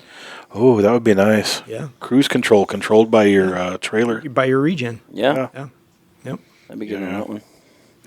I wanted to touch on something real fast. Go ahead. we were talking about the all-wheel drive conversions, putting electric motors. Well, I think the craziest one I saw recently, and just one that thought this would be hilarious, was a Russian guy took a couple starter motors and put them on the back wheels and made his front-wheel drive car all-wheel drive with starter motors. Starter motors? What? Okay. What, for 3 miles an hour? It was a nut because he wanted to prove a concept that you can have this car go up a hill that it didn't need a lot of power, it just needed the extra oomph to get up a snowy hill. Oh. If you think about it, though, if you put your car in first gear and you turn your starter on, you're not going very fast. Right. But you're also going through a differential and your gearbox reduction. True. That starter motor might be spinning pretty fast. Spinning the motor. Yeah. Might have a wheel stander there. If you gear it just right. That's right. Yeah. Or it'd be a fun one for like a go-kart. Yeah. Might be A couple of starter motors on the back of a little go-kart. How quickly you burn that out. Oh, yeah. I don't know. That's why we go to the Power Wheels. Yeah, I'm still waiting. I mean, there's got to be a reason that we don't use a gearbox for electric motors. I don't understand why not. Yeah. I mean, I get everybody and they're neat. They want all that instant torque and blah, blah, blah. They're super fast and blah, blah, blah. But it just seems like with a gearbox, you could extend your range. You could do all these other things, but I don't know. Somebody tell me. Somebody school me. Yeah, because you have a gearbox in a drill for high and low setting as well as your clutch in the front of it. Yep. So yeah, why would you not have that? What? You can't. Well, it's probably not. I've actually been working on a 2-speed gearbox for about 1.5 years now at work. A year. Okay. There you go. But it's one of those weird things, and there's some challenges in there. Yeah. And I think for us, we've taken it to a point where we've shown it works. It's successful. We just don't have a customer with a need yet. Yeah, it's weird to me because your electric motor, you can spin it at any RPM that you need or want, just like an internal combustion engine. And it does have its efficiency points. Yeah, absolutely. Yep. So put it to a 6-speed manual transmission and burn rubber, baby. Yeah. I don't know. Here's one thing I was trying to Eaton figure has a 4-speed for electric motors. Oh, interesting. Oh, yeah. Here's one thing I've been trying to figure out is why can't you run a CVT, or would it even be efficient, a CVT with an electric motor attached to it? Because they're infinite. You're infinite with a speed that can go to any Are you, though? Are you infinite with a CVT? I don't know. I've not done my CVT research deeply. I haven't. Yeah. Well, it's a band that goes up and down on 2 cones, and is wherever that point is on there, ever fine you can get is like There has to be an end to it, though. Yeah, and it's going to be at one end, and the one's going to be at the other end. Right. But between that, because it can move up and down, So it's not infinite. It's infinite is big. Infinitely variable between the limits. Exactly. Okay, sorry. That's I can that's take what I was that. thinking. Yeah. Okay, Yeah. between the limits. Yeah. Thank you. Okay. I played around, and it's weird. As you're in these industries, you think about things differently. But Yeah. I'm trying to think how I can explain this. Plus, one time I had a dream. This one time I had a dream. Yeah. This is not real. Nobody saw this. So- I'm not naming names. We'll call him Tim. Tim. If anybody's to Bill. ever pulled open an automatic transmission before, you've seen the planetary gear set inside, right? Yeah. You're familiar with what that is. Yes. And so you've got all the planets, and you've got your carrier, and then you've got your outer ring. Yep. And that outer ring is normally Uranus. locked. Yeah. That outer ring is normally locked to your case. Yes. And it spins inside of it. And then depending on where you engage your planetary set depends on what gear ratio you get. Yep. One of the concepts I was trying to pitch around, and I wish we were an R&D place because I think this would be a lot of fun. But I would like to take and attach. I would basically like to nest 2 electric motors inside of each other, Okay. so that Like a planetary. Oh. Interesting. that just got your mind thinking, didn't Yeah. it? So now you start thinking about it. If you take that outer ring Yeah. and you spin it in the same direction as the planetary set, you're getting a gear multiplication. Yeah. And if you spin it, or am I backwards? Opposite direction? Opposite direction.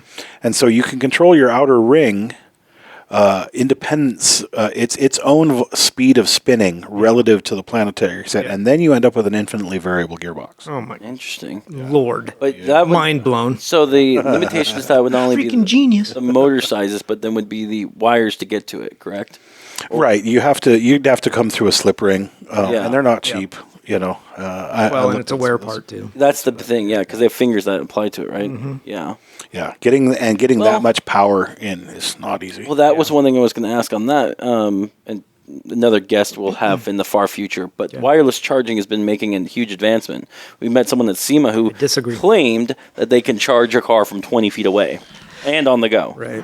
But regardless, I'm saying is like, say if you have it the size of a planetary gear, and if you can wirelessly charge power, like how much would you realistically need to have it be efficient? I don't think wireless charging is truly wireless. Mm-hmm. I don't think you could transfer that much energy over the airwaves and make it work.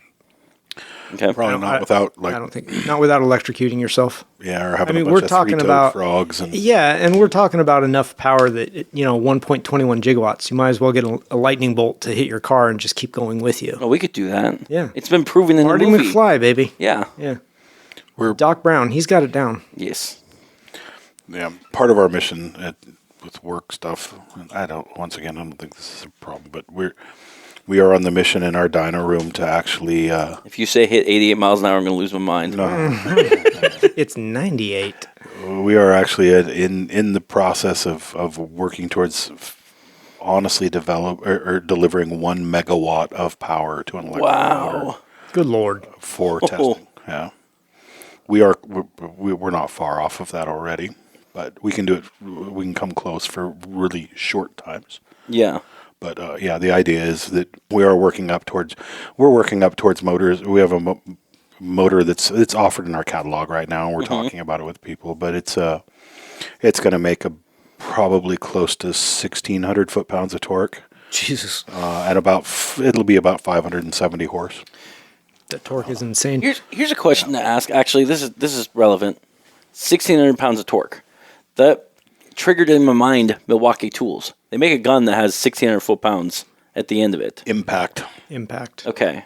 So that's the same thing. It's not sustained. I'm saying this not only for me, but also our listener. Like, if someone's like, well, what's the big deal? My gun does it. Yeah. How would you explain it to them to be like, I got the perfect explanation. Okay. So a Suburban and a Yugo are crossing an intersection, and the Yugo slams into the Suburban. Okay. If the Yugo is doing 5 miles an hour and the Suburban's doing 5 miles an hour, there's not a whole lot of damage. Mm-hmm. If the Suburban's doing 5 miles an hour and the Yugo's doing 70, catastrophe. Okay. So what they're doing is you're getting a lot of impact energy because you're accelerating something to a high rate of speed and you're impacting. Okay. And so it's that impact force that is giving you that huge hit. Okay. Almost like when we talked about ABS locking up. Yeah. Electric motors spin and they have momentum to them. Yeah. Moment of inertia. Yes. They have a moment of inertia, and then if an ABS wheel locks up, all that moment of inertia becomes a shock wave through the drivetrain to that wheel. Okay. And so that's how you can get an over torque and fracture things. Okay. And so okay, that makes sense. That's why a little handheld drill. That's why a stun gun can deliver 200,000 volts. Yeah. They can't do it for long. Yeah. But they can pack it into a tight little capacitor. Yeah. Yeah. Yeah. So megawatt. Yeah. For a really short period of time. How long till gigawatt? Right. 1.21. Gosh, the battery it takes to do that. But on the other end, so the batteries, how long will a battery last by dumping that much power instantly? I mean, and I'm not saying sustained motor power, but like just wearing it out. Wearing it out? Yeah, I don't know. What about heat? There's a lot of heat. There's a lot of heat that's got to go from that. Yeah. Yeah. So, you're dumping all that just instant draw. Boom. Yeah. It's interesting to get back in and you start looking because there are parameters and things that go in and it's common, everybody does it, but inverters, they have water cooling and everything, but you monitor the temperature of the inverter and you start to basically bring power down as temperatures grow. You know, and so you start to reduce power as try you to find get too equilibrium. hot. Yeah, Yeah. You got to get to that point. You got to be able to remove enough heat. Yeah. You know, to supply the power. Yeah. Yeah. Especially sustained. Yeah, and that's one of the big things that we're doing now. And you know, I just did an upgrade that brought an inverter from running from. We could only push about 400 amps continuous through it, and by adding some cooling capacitance and basically putting gap pad in so that you can move heat out to the covers. We've now got it so it'll run a sustained 500 amps. Holy cow! Wow. That's dumb. Yeah, it is different. You know, the designing in there, and like I said, there are times. I think there was an inverter I worked on a long time ago that we were only going to be running a maximum of, I think, 800 amps through it, but we were designing for 1600. Wow. And so you just end up having to basically space everything away. You get into this stuff called strike and clearance, and or creep and strike. Basically, creep is from anything electrical carrying high voltage or high current. There has to be a path, a tortuous path that is, 9 millimeters long to the next thing that's groundable. Only 9 millimeters. That's not very far. It's not a lot, but Because it'll jump? it'll jump. And if there's a straight jump, Yeah. then I think it's the same thing. It's about 3.5 millimeters. So with something like that is just coating that goes through that, or are you talking like even with coating? No, with coat we coat. Okay. So we will embed that stuff, Okay. in a plastic or a resin. A resin, And yeah. once we get an insulative resin over it, then we're protected. But at the same time, if we assemble two pieces of plastic around a bar, that joint where they come together, we still have to maintain our strike and creepage distances. Interesting. And the idea with creepage is that 9 millimeters is that they think that over time, space dust or whatever, glitter is going to get inside, and so you'll end up with these kind of metallic particulates that shorten the path to ground. Yeah, you get tracers, you get trace lines. Yeah. Do you use arc protection other than coating? Yeah, I mean plastics and gap pads, things like that. Electrical gap pads. I speak of those openly. I mean, I've used them for a while. Most people don't know what they are. It's basically it feels like a putty material. Oh. It's a sheet. Okay. And it's heavy. It's like the density. It feels almost like the density of lead. Oh, wow. Wow. But it is electrically insulative and thermally conductive. Oh, okay. So it dissipates heat. dissipates heat or transfers heat. Okay.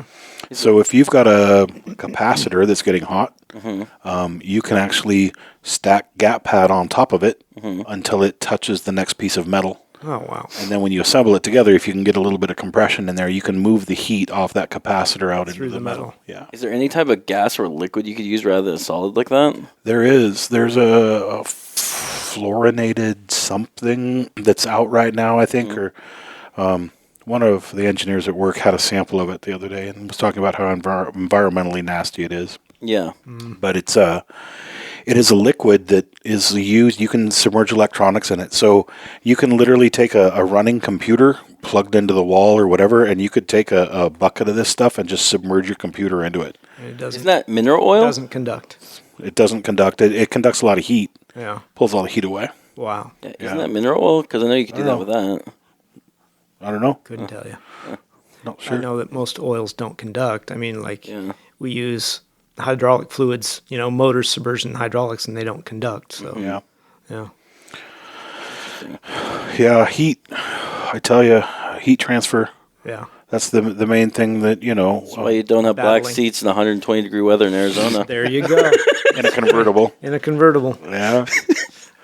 Yeah, that's for sure. All right. Well, let's. If you can't tell us about any cool car builds, then I know it. I haven't seen it yet. We have another company. Well, I mean, company car wise. What is the? Oh no, I'm going to blank on the name now. The Iacocca. No. Wrong company. The Ariel Atom. Yes. Is it the... Are they still around? Is that the... Yeah. What the heck is it? Because that's the open frame car, right? Yeah, Ariel Atom, and they were up in the Dalles. Yeah. That's where they were from. Oh, they were from there? Mm-hmm. I did not realize. Actually, that's someone we should reach out to. Is that... God dang it, I'm totally spacing it. I believe they made a off-road vehicle. Mm-hmm. I think I remember seeing that. Yeah, and I know the name of it. It's... Oh, there it is. Well, there's the Atom. Mm-hmm. Yeah. They have an off-road vehicle, the Nomad. There you go. I wouldn't be surprised if our Nomad... That'd be fun to drive. That would be great out in the desert. Oof, what a fun car. We just converted one of those... Electric? With, over 450 horse in it. Wow. It's stupid, I guess. Where'd you put the battery? It's in the back. With the motor? With the motor. Oh, okay. There's a place that we work with that did it up on Swan Island, and they've gone and taken it around the island, I guess, a couple of times. Huh. They said it's just about undrivable. For those wondering, an Ariel Atom is essentially an exoskeleton car that weighs, 800 pounds? Looks like a dune buggy. Yeah. Well, this one is the Atom is a car. The Ariel Atom is a car. Looks like a Formula One car with less carbon. The Nomad is an off-road version. I mean, it's still an exoskeleton. They use the same frame, I think. Oh, really? Mm-hmm. Okay. Yeah. But yeah, that one just got finished. We built that, and it was going to be a demo vehicle. It came in. The chassis came in from a corporate auction, and it had no drivetrain in it, which was perfect for us. Oh yeah. But they were threatening that engineering was going to take it out and play with it, but I don't think it'll ever happen. Oh. They'll just let her sit. Yeah, we built it. There you go. I know. That's one of the things that just pains me. Yeah. Dimensions and weight. That's what I was looking for. It weighs 1,576 pounds. Mm-hmm. That is light. And you put 400 horsepower in that? Yeah. Holy Jesus. Yeah. I have a feeling it probably wheel stands. Oh, that'd be amazing. I know Ariel Atom makes a... Can we take that to the track? I want to. Just sneak it out one weekend. They won't even know. Yeah, I know. We'll just roll the miles back. I want to take our show car out. I mean, that thing. Yeah. All-wheel drive. Yeah. That'd be fun. That would be a hoot.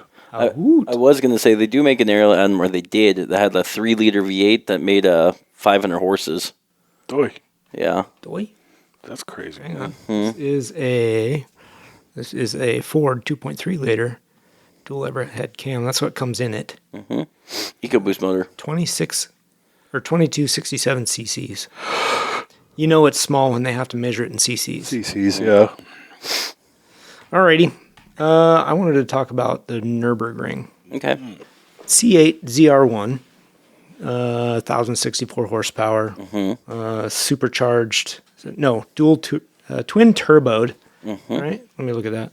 Yeah, twin turbo V8, 1,064 horsepower, top speed of 230 miles an hour. It's the 6.2 liter, right? Not the 5.5 twin turbo? I believe you are correct. So. Yes. Yeah. Yep. So they are going to do the Nürburgring lap. Haven't done it yet. Maybe by the time this comes out. I don't know. In the next 2 weeks. Yeah. And my thought was, all right, they're going to attempt to break the Mustang GTD lap record. They want to be in the conversation. Yeah. Mustang ran a 657. I don't think Chevy wants to do that. Yes, they do. You know why? Yes, they do. You don't. You know why? Dude, I read the article. Yes, they do. Just hear me out. Oh, God. Just hear me out. They don't want to just beat Ford. They want to spank Ford. Whatever. When you're that much cheaper than the Mustang, they want to make a statement. You can stop now. Okay. Because, yes, I agree. They want to beat Ford. They want to be in the conversation. But that was my whole entire point. Is Ford ran it in a 657. Now, if Chevy even gets close to it, even if they're still in the 7-minute range, that's impressive, right? It's impressive, but... I've got more points to make. It's impressive. Now, the GTD runs at $325,000. Okay? That's a chunk of change. The Corvette C8 ZR1, $195,000 full spec. Okay? Without dealer markup. Yeah, well, dealers are always going to try to take advantage. Yeah. Okay? This is the price. Mm-hmm. And the same with the Mustang, $325 without markup. That's your listed price. Yep. So are you, with a C8, getting, maybe it runs a 704, let's say. I've got the records of the previous Corvette models and what their speeds or times were. Say it runs in there, previous model-ish, 704. Are you still getting as much car as the GTD for the price? And that's the key, for the price. Yeah, you got to figure out what that delta is relative to the price. Right. Like, what's your percentage? Yeah. Percentage of time. I mean, basically $130,000 delta for maybe a 7-second. Now, we don't know yet what it's run or what it's going to run. Think about, too, the GTD is a 5.2 naturally aspirated V8 with a top speed of 202, 815 horsepower at the maximum trim. Mm-hmm. Okay. Okay. The Corvette is 1,064 horsepower with a top speed of 230. It's going to have, on paper, an advantage, especially in the really long straight, right? Is that enough to overcome its shortcomings in the corners? We don't know. Yeah. But at $130,000 less, you can deal with a few shortcomings. You would think so. I would think so. You know. Okay, so the question. Yes. The question is, does the performance of the C8, and this is purely based on the Nürburgring, we're talking only about American-made cars currently on the market, brand new right now. Yes. Okay. Because we know everybody else runs it, Porsche runs it, Ferrari runs it, blah, blah, blah, blah, blah. And they are in the conversation because of the price. I understand that. I'm just talking about these two cars in particular. We'll branch off after that. Okay, cool. So, with the performance, or where does the performance of the C8 need to be respectable, considering it's $130,000 less than the Mustang? Like, does it have to beat it? I mean, if it does, glory be for Chevy, good job. They produced a car that's that much cheaper with better performance. Do we know what... And is it embarrassing because it has that much more horsepower if it doesn't beat it? Do we know what the Blackwing did? I was going to ask, do you know what the Z06 did? Yes. What did that do for time? Because that's going to be a benchmark too. Agreed, and it was slower. Okay. I have it right here. The C7 ZR Run recorded a 704. Okay. That seems... What? So we're, 7 seconds off? Currently to the brand new GTD, yeah. That's 100... 7 seconds. I mean, it's a long lap. That's 12-mile lap, but... Yeah. It's not a whole lot. No. Here's the thing, is... And older technology. The GTD is a bona fide race car. Like, I mean, it really is. Yeah. It barely fits, in my opinion, what should be legal as a car on the road. Right. You know. Well, they pushed all the limits. And good for them. I think it's awesome. Yeah. I do think the price is too much, but that's opinion too. That's what it comes. They're building a supercar. Yeah. Okay? They did it. Good job. I would say race car, not supercar. It is. It's 100% a supercar. It is. A supercar is the Ford GT. That is too. I feel like the GTD is what a NASCAR car is compared to what the real car is. All right, semantics. That's your opinion. Yeah. Move on. Move on from that. I haven't even followed the GTD. So that being said, I feel like with the Z06 being at 704, the ZR1 will probably get close to the Mustang. If it beats it, fantastic. Because I think, realistically, Ford needs to readjust their price for that. If it doesn't beat it, though, I think it's still a respectable number that Chevy will come out with. You know, whether it's 7... If they do sub 7 minutes, you don't have to beat Ford. You just now have the plaque saying, we built a car under sub 7 minutes for under $200,000. Right.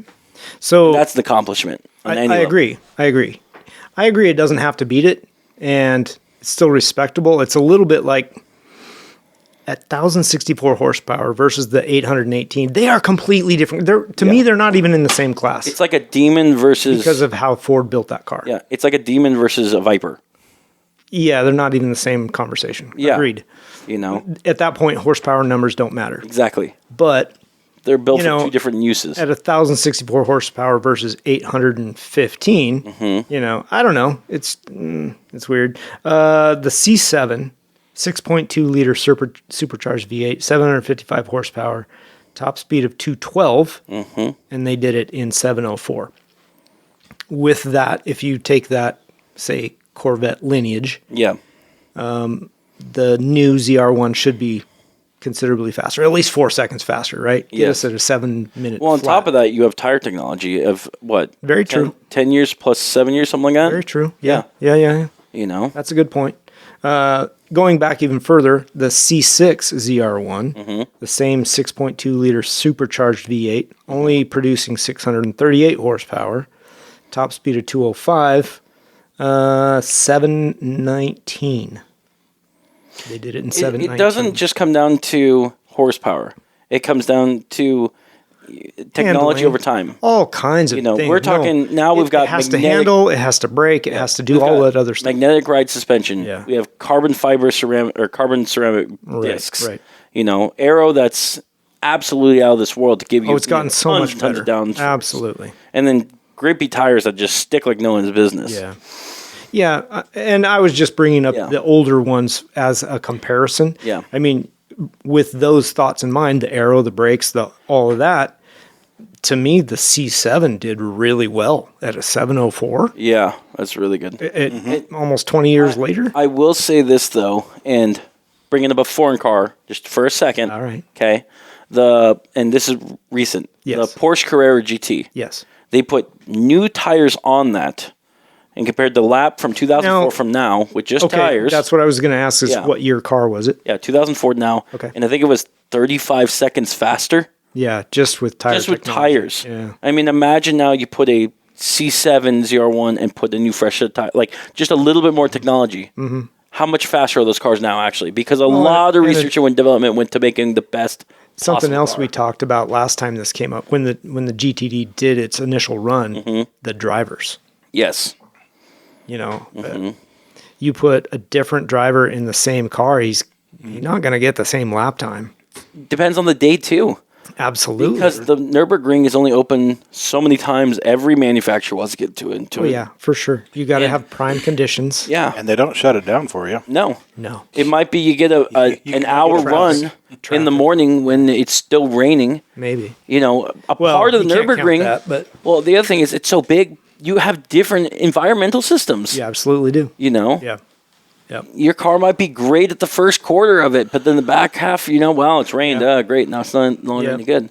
It's interesting because the ring is a very good benchmark for a lot of... It's a neat talking point. Yeah. And really, it's a good benchmark. I'm very interested to see what it does, what the ZR1 does. Yeah. I couldn't imagine trying to learn an entire 7-minute lap time. I've been doing it.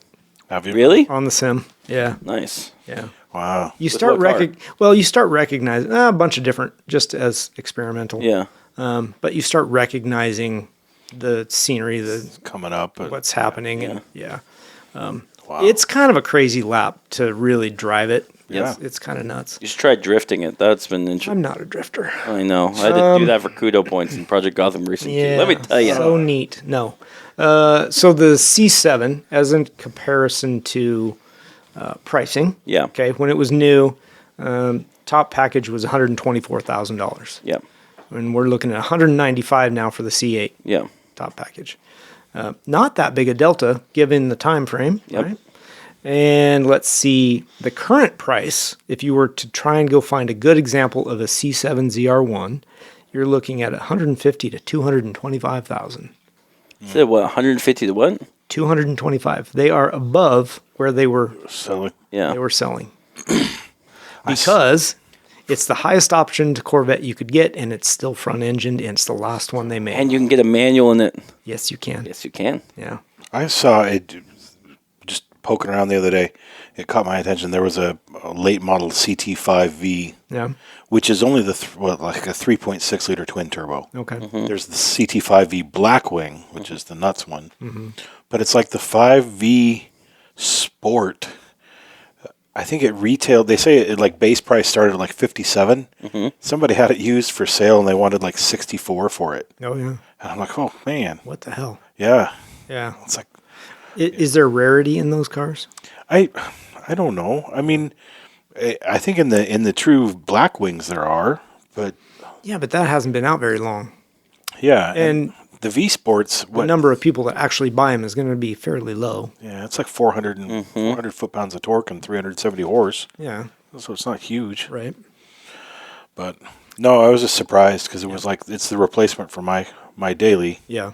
You know, and it's like, hey, well, what was the Sport doing? And it's like, hey, this wasn't that expensive. And yeah. But now you're looking at it, it's like even the resale market, they're higher than they were. A lot of, it's still kind of upside down. Project car market, those things have leveled and are starting to drop again. Because we as a group look at those all the time. They are coming back down. Mm-hmm. But stuff that is good examples of cars, Corvettes, Mustangs, the really nice stuff, they're still high. Yeah, really high. Especially collector stuff, like if it's in really good condition. Yeah. So the last one I had was the C6, just to go one generation further back. Yeah. ZR1. It was new at the dealer for $105,000. So if you consider that, when that run was from 2006 to 2013, I'm surprised. $105,000 was a lot. Yeah, that's a lot of money. A lot of money. Yeah.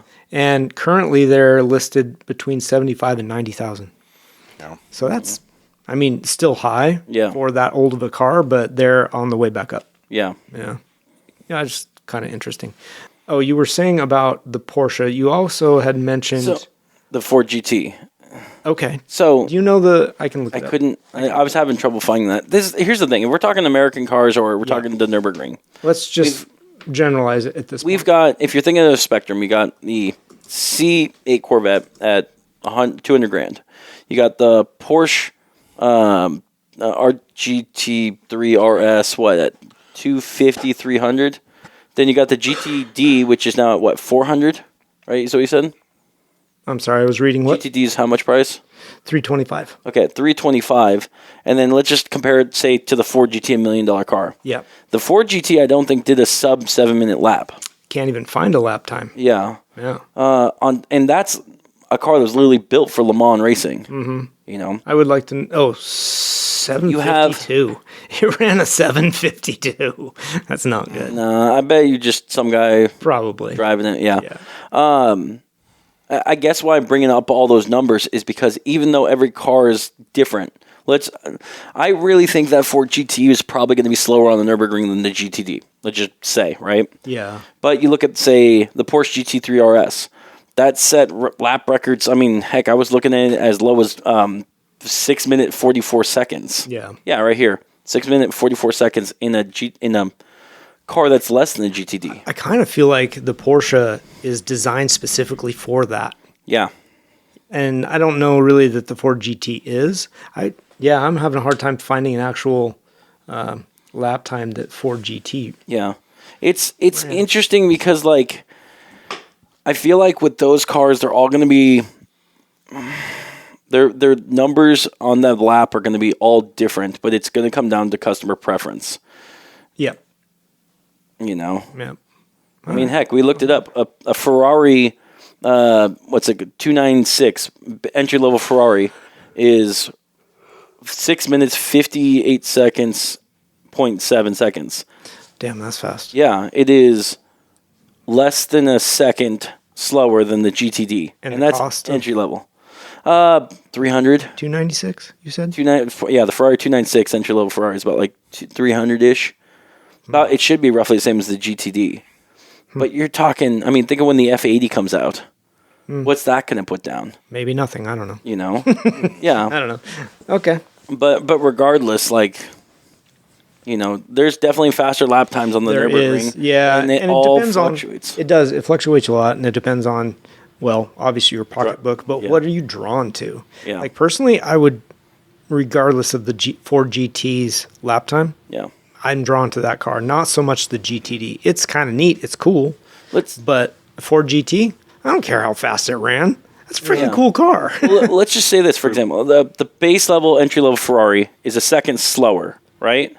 But you get creature comforts, you get AC, you get adjustable seats, blah, blah, blah. Yep. GTD does it have it? Because a bit... No. Yeah. No. It's purpose built. It doesn't have any of that stuff. I don't even know how adjustable the seat is. Ferrari's got a lift system to get over bumps. And I'm saying, like, the price is the same, the performance is the same. Yep.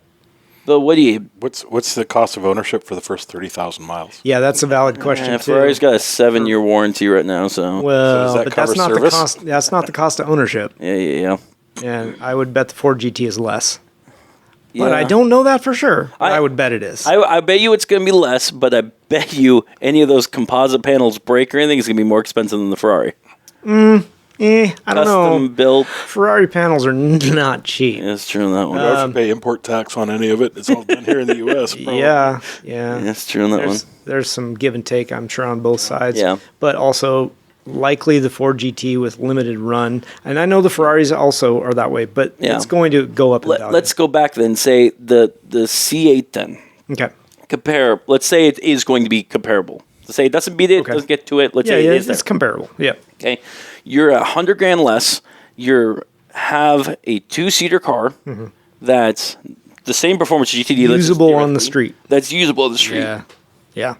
You know? Yep. So it's like, do you build a race car that's so cool and does all this, but now you're sacrificing everything else? And it's still not getting the performance it should be at.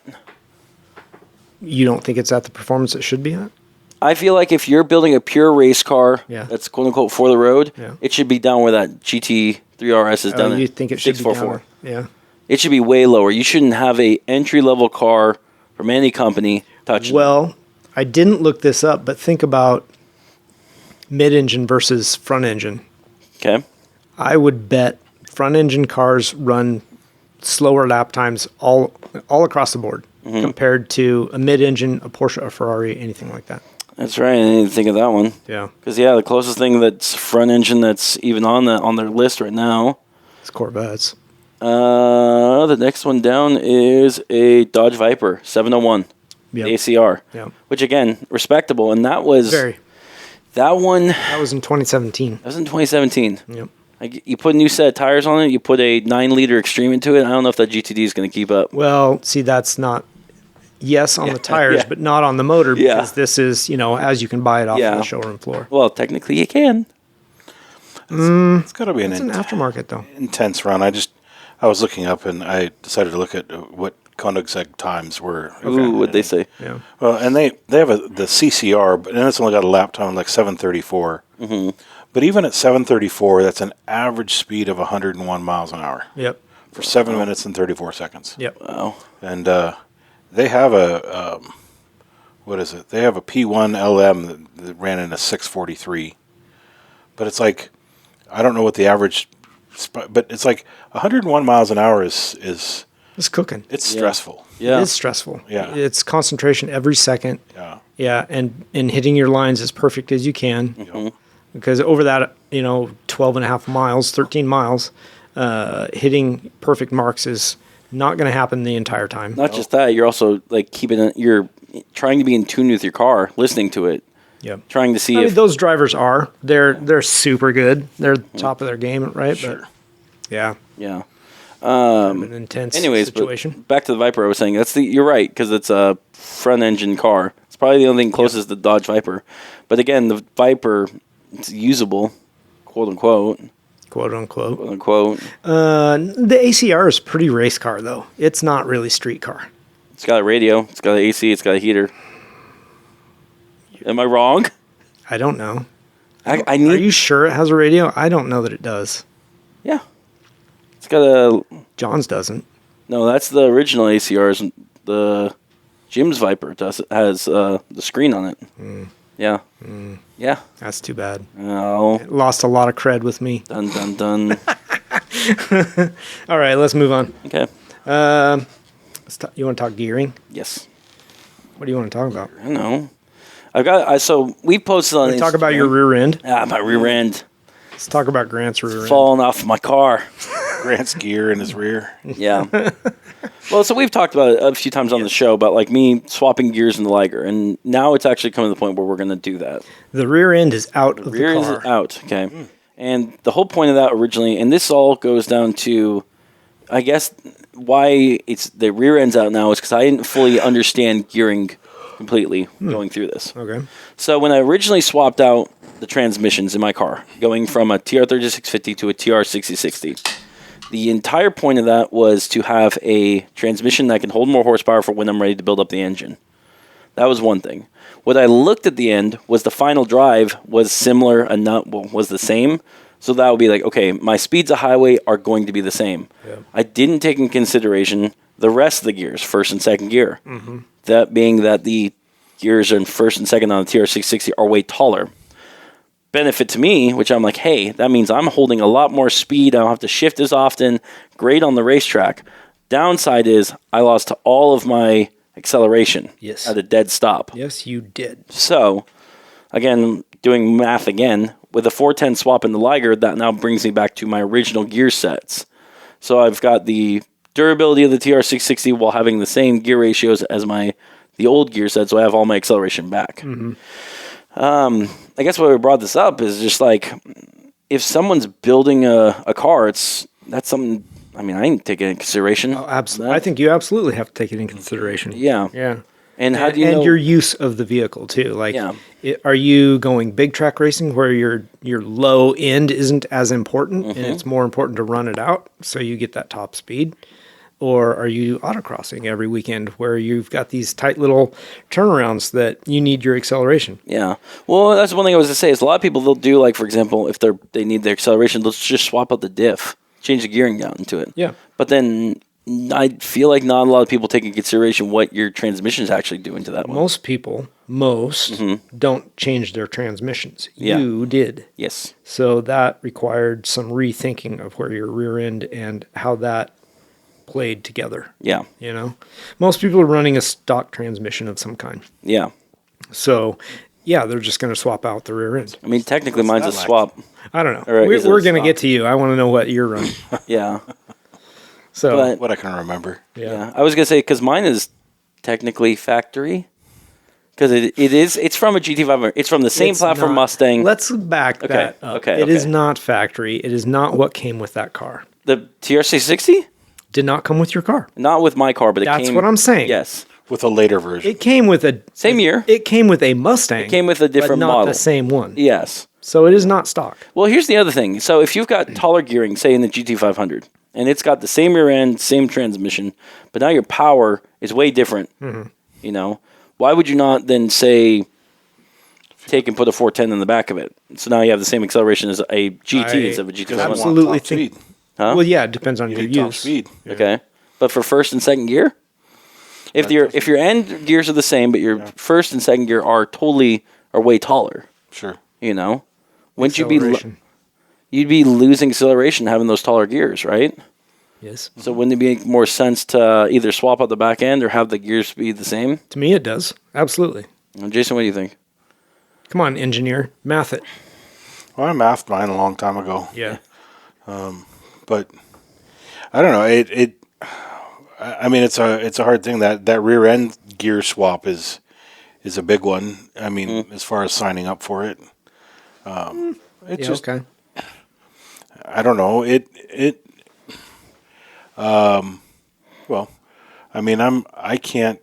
think I'm 411. My 370's in the back. I forget. Mm-hmm. They're not stock, I'm guessing. They're not stock. Them? Okay. But, in third gear, for me, I top out at like 87 miles an hour before I got to wrap. In third. And your fourth is a jump, isn't it? My fourth is a huge jump. Yeah. I actually custom geared my box, and I think I remember this right, but I'm a 1,200 RPM drop from first to second, and second to third. And I'm a 3,600 RPM drop from third to fourth. God, that's huge. Yeah. Right. Is your fourth a 1-to-1? Yes. Interesting. All 4-speed gearboxes are 1-to-1. Yeah. And overdrive gearboxes in fourth is 1-to-1. Yeah. Your fifth is overdrive. Mm-hmm. But there's really rarity. There's hardly ever any time I need fourth gear. Until I can name several a year. started running with a certain club. Yeah. Yep, that's a problem. And there are times that I have poked it into fourth. And gone, ugh. Yeah. The car's flying, and you hit fourth, and brrr. You know what you do? Is you put a 2-speed in your differential. So you hit a high low. You get a high low. Yeah, there you keep it in third gear. Just be like, here we go, big red button. Yeah. Yeah. But I think it there's a lot of factors in too for launch. Yeah. You know, what kind of a flywheel? You can run less power and get a better launch with a heavy flywheel. Absolutely. Really? Yeah. That inertia. It's the inertia. It carries you. Yeah. Are we talking like difference of like what 5 pounds, or are we talking difference of like 30 pounds that you need to get rid of? Like how much really makes a difference? Because that was one thing I was looking not get rid of. If you're underpowered, you need to add. Oh, really? To get off heavier the line. To get off the line. Okay. But your acceleration won't be great. Right. Okay. Yep. Yeah. You won't climb as fast. Right. Okay. Yeah. So is it better to so it's better to have lighter then? Well, it If is. you've got power, lighter is better. Okay. Correct. And is power relative or what? Like how? Yes. Okay. Yeah.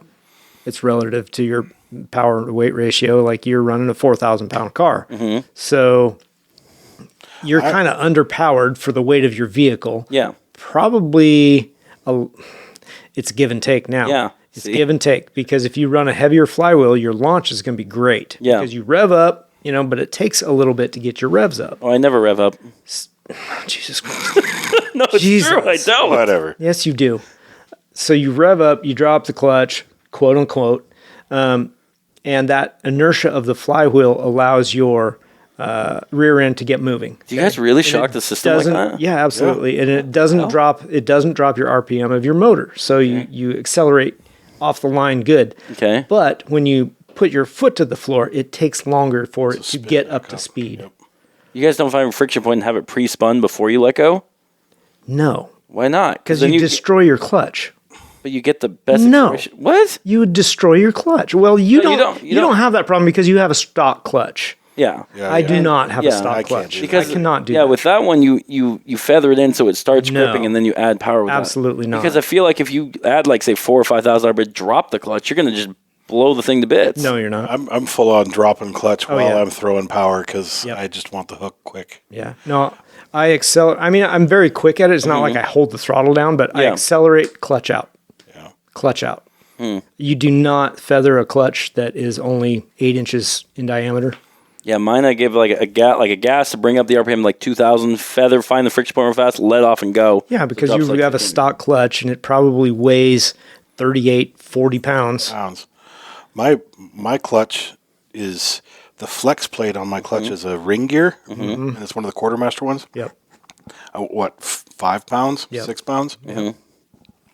Which clutch are you running? I'm running quartermaster, but what size? The 7 1/4, the Rally. Yep. And I have their flywheel, which is the landing pad. Yep. I'm learning so much this episode. Yeah. But that's a fantastic clutch to drive. You just gotta learn. It's like you bring the revs up probably 3,500 RPM, and when you start to feel the engagement of the clutch, you're dumping the clutch, but you're rolling the gas hard. For sure. Yeah, and that's how. Yeah, that's what I do. That's how my car gets up and out of the corners quickly. Yeah, because I don't have a lot of rotating inertia or mass. You don't have the inertia on the flywheel. Okay. Yeah. I only make 350. I would be interested to know how much your flywheel clutch setup weighs. I could tell you. So okay.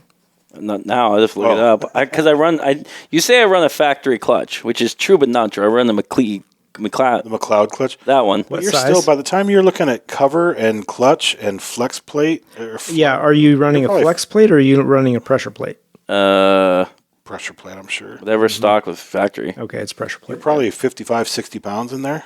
Yes. Mm-hmm. Yeah. The stock one on the C6 is 68 pounds. Mm-hmm. The one that I'm running is 20. Yeah. Okay.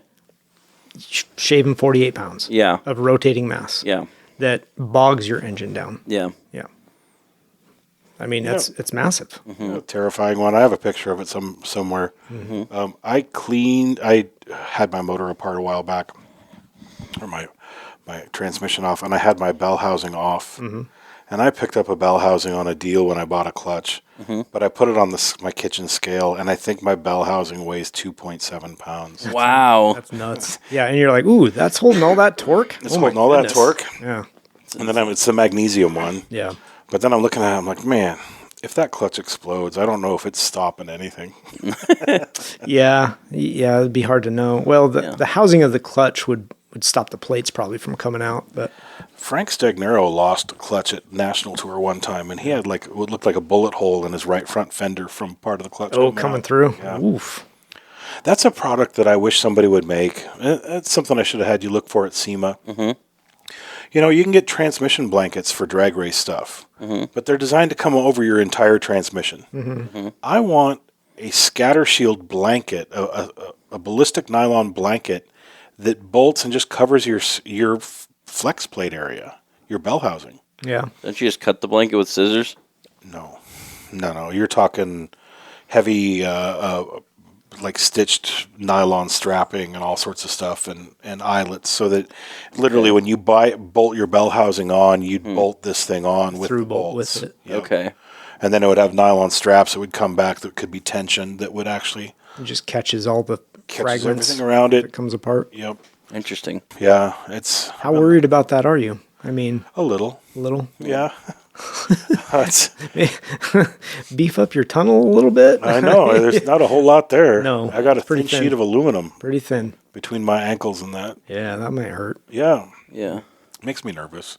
Sure. Yeah. I mean, I've never had a failure, knock on wood, and that clutch is great. It's, but I love those clutches. at the same time, 7,000 RPM, a piece of that clutch comes off. That's a problem. It's moving. It's better than the Lambo disc plate thing I got going on. It's out of balance and shouldn't be in there. Yeah. Yeah. Backing up back to rear ends. Yeah. So one thing. Talk about your rear end. Rear end. And we talked about guys earlier. I don't have a differential guy. You don't have a guy. I don't have a guy for that. But this is one thing I've actually been debating on, is if I'm going to rebuild this diff myself. Okay. I've been eyeballing. There's a guy I found on Craigslist that's out in Hillsborough or Beaverton, and he regularly advertises and he rebuilds and narrows rear ends. Okay. And I figure if the guy's narrowing, he probably is good enough to... He knows how to set lash. So what's narrowing mean? Basically taking your axle tubes that stick out the side and shortening them. Oh, okay. For big drag race stuff. Interesting. Yep. So you can put you can tub a car and you can put great big radials on it or whatever. Yeah. Okay. I've been thinking about, so my truck diff has to come out and I have to get the brackets welded on and all that. Well, it's a 68 Chevelle 12 bolt. It's never been rebuilt. It's probably got an open diff in it. And so I'm thinking about I'm going to mark more of my brackets, or I'm going to roll that diff out and I think take it to him and say, hey, go through it, clean it up, do your thing. And then in the meantime... Would you re-gear it and put maybe a different... put a locking diff in it? I'd probably put... If I did something, I'd probably put a torsion in it, because we got a connection through work and I can get torsion to hook me up. Nice. You mentioned wave track. I wondered if you'd go with that. Or I'm sorry, not torsion, wave track. Oh, okay. Yeah. You should hook me up. Yeah. Don't want to burn too many. I know a guy. Yeah. Yeah. I know a guy. It is crazy to be, because wave track is pretty big. And Yeah. when I was doing those IDM developments, I'd have questions for their engineering manager there. And it was an eye opener to literally email these people and have them respond back to you within 30 minutes. Oh, wow. And help you troubleshoot problems and walk you through stuff. I can't even get a 30-minute response from the company I work for. I know. It was crazy. Yeah. Yeah. But backing up again. Yeah. But yeah, so I need to get a contact to that guy that you have. The only reason I'm thinking about actually rebuilding it, because I feel like a diff, lashing and figuring out the right pattern to have it for there is kind of an art form. It is. Oh, yes. Feeling kind of like welding. And some people can weld and The problem is great if you can do that. And I'm sure there's a lot of instruction out there, but if you get it wrong, it's detrimental. You destroy it. Exactly. That's one thing. The thing that I'm hesitant on is when I was back at Wyotech, that was one thing we did, and that was a pain in the butt. And that was over a decade ago. Wow, I'm feeling old now. However, that being said, it's an 8.8 rear end, and they're everywhere. And I feel like the amount of information online... So you think if you blow it up, you'll just go get another one? No. Well, that too, yes. But what I mean is, like, I feel like first I'm probably going to do a day of research. Yeah. Because there's so much video and be like, then this feel is like if you feel confident, you can get it done. Correct. Because, like, the first place I called, they want $1,000 to put gearing into it. Okay. Minimum. And I'm like, well, I already took it out for you. And they're like, oh, we prefer it in the car. And I'm like, well, I got this. And then they want to supply their own parts. I'm like, well, I already have the parts here. Okay. And then I'm like, the wrong place. Then. And I'm like, I only need you to put gears in. And like, oh, we can't warranty that. And then my thought in this whole conversation with them, I'm like, would you warranty it if I told you it was in a race car? No. No, they wouldn't. You know what I mean? Yeah. So that was first place, but yeah, I've got some other places I need to check into. I'll try to find that contact of my guy. Okay. I got a guy. Yeah. That's the one that I would have a guy for. For me? Yeah. Yeah, because I did that on one of my other cars. Yeah. Took it out, took it to them. They hooked me up, did a great job. It's interesting, like, for example, like a transmission I normally would send to a guy. Yeah. My transmission I rebuilt in a week, and that was due to necessity and panic. Yeah. You know? But you got it done. I got it done first try and yeah. did it well. How many miles have you put on it since? I don't know. 20,000. I honestly don't know. I want to say 40. Okay. I don't know. I can't remember what I put in Liger. It hasn't blown up yet. It's 40 miles. Yeah, I know, right? Well, I'll tell you, when it comes to diff stuff, I mean, I've watched my competitors and people around me put 4 9-inches in and rebuild and do gears and set stuff up. Mm-hmm. And I'll be honest, I won't name names, but I know one person that I think has been through 3 ring and pinions. Yeah. And, you know, I bought this 12-bolt diff I had from Strange Engineering, and they set it up. And it came from them as a full package deal in 2008. Mm-hmm.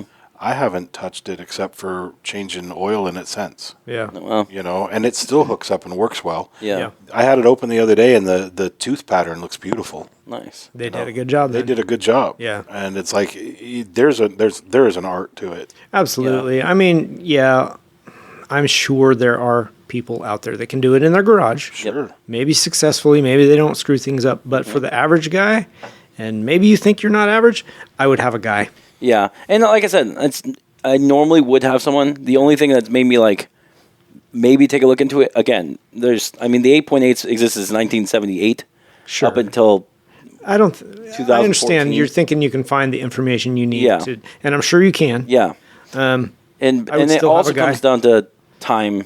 And but anyways, having somebody else. I mean, I think I paid less than $500 to have it done. Yeah, I feel like it should be a job if I'm literally giving them everything. I'm like, here's this. You just have to find the right place. Yeah, you know, not too bad on that one.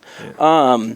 Is there any rear ends though at all you guys would ever attempt, or on a build? Like if it was an old truck, I would. Yeah, on something old. Yeah, I would absolutely try it on something that was not a race car. Yeah. Yes. And not a daily. And not a daily. Just for the experience and see if I could do it. And then if I get into it and I'm not confident, then maybe I take it to the guy. Yeah. You know. What are those Winters rear ends that the drop-ins? The drop-ins? Yeah. I might do that. I might rebuild one of those. Yeah. Yeah, you take the cover off, you put 2 gears in it, you're like, good to go. Put her back together. Yeah. Those are really cool. And honestly, for track use, that's the way to go. Yeah. That's neat. Quick change. Absolutely. Yeah. Is it worth having your rear end gears being lightened? We talked about like having the front with the clutch and the flywheel, but like, is it worth having that or having it stout? I don't know about weight for the rear end. I do know about strength though. So having them hardened is a thing. Yeah. You could have them gun drilled or something like that, and they do that with axles sometimes. Is it worth it? Is it worth it? To remove. You're coming after, at that point in time, you're probably going after unsprung weight more than you are under rotational inertia. Okay. True, because it's pretty tight inertia. It's not on have a big rotation polar moment. You know, it's pretty tight in. Yeah. So you're not going to see a big effect there. That's why the clutch and the clutch and flywheel makes such a huge difference. Mm-hmm. That and they're right there at the motor. They're right at that motor. Yeah, they are your interface. Yeah. What about brand on gearings? That I don't know, man. I got nothing there. Okay.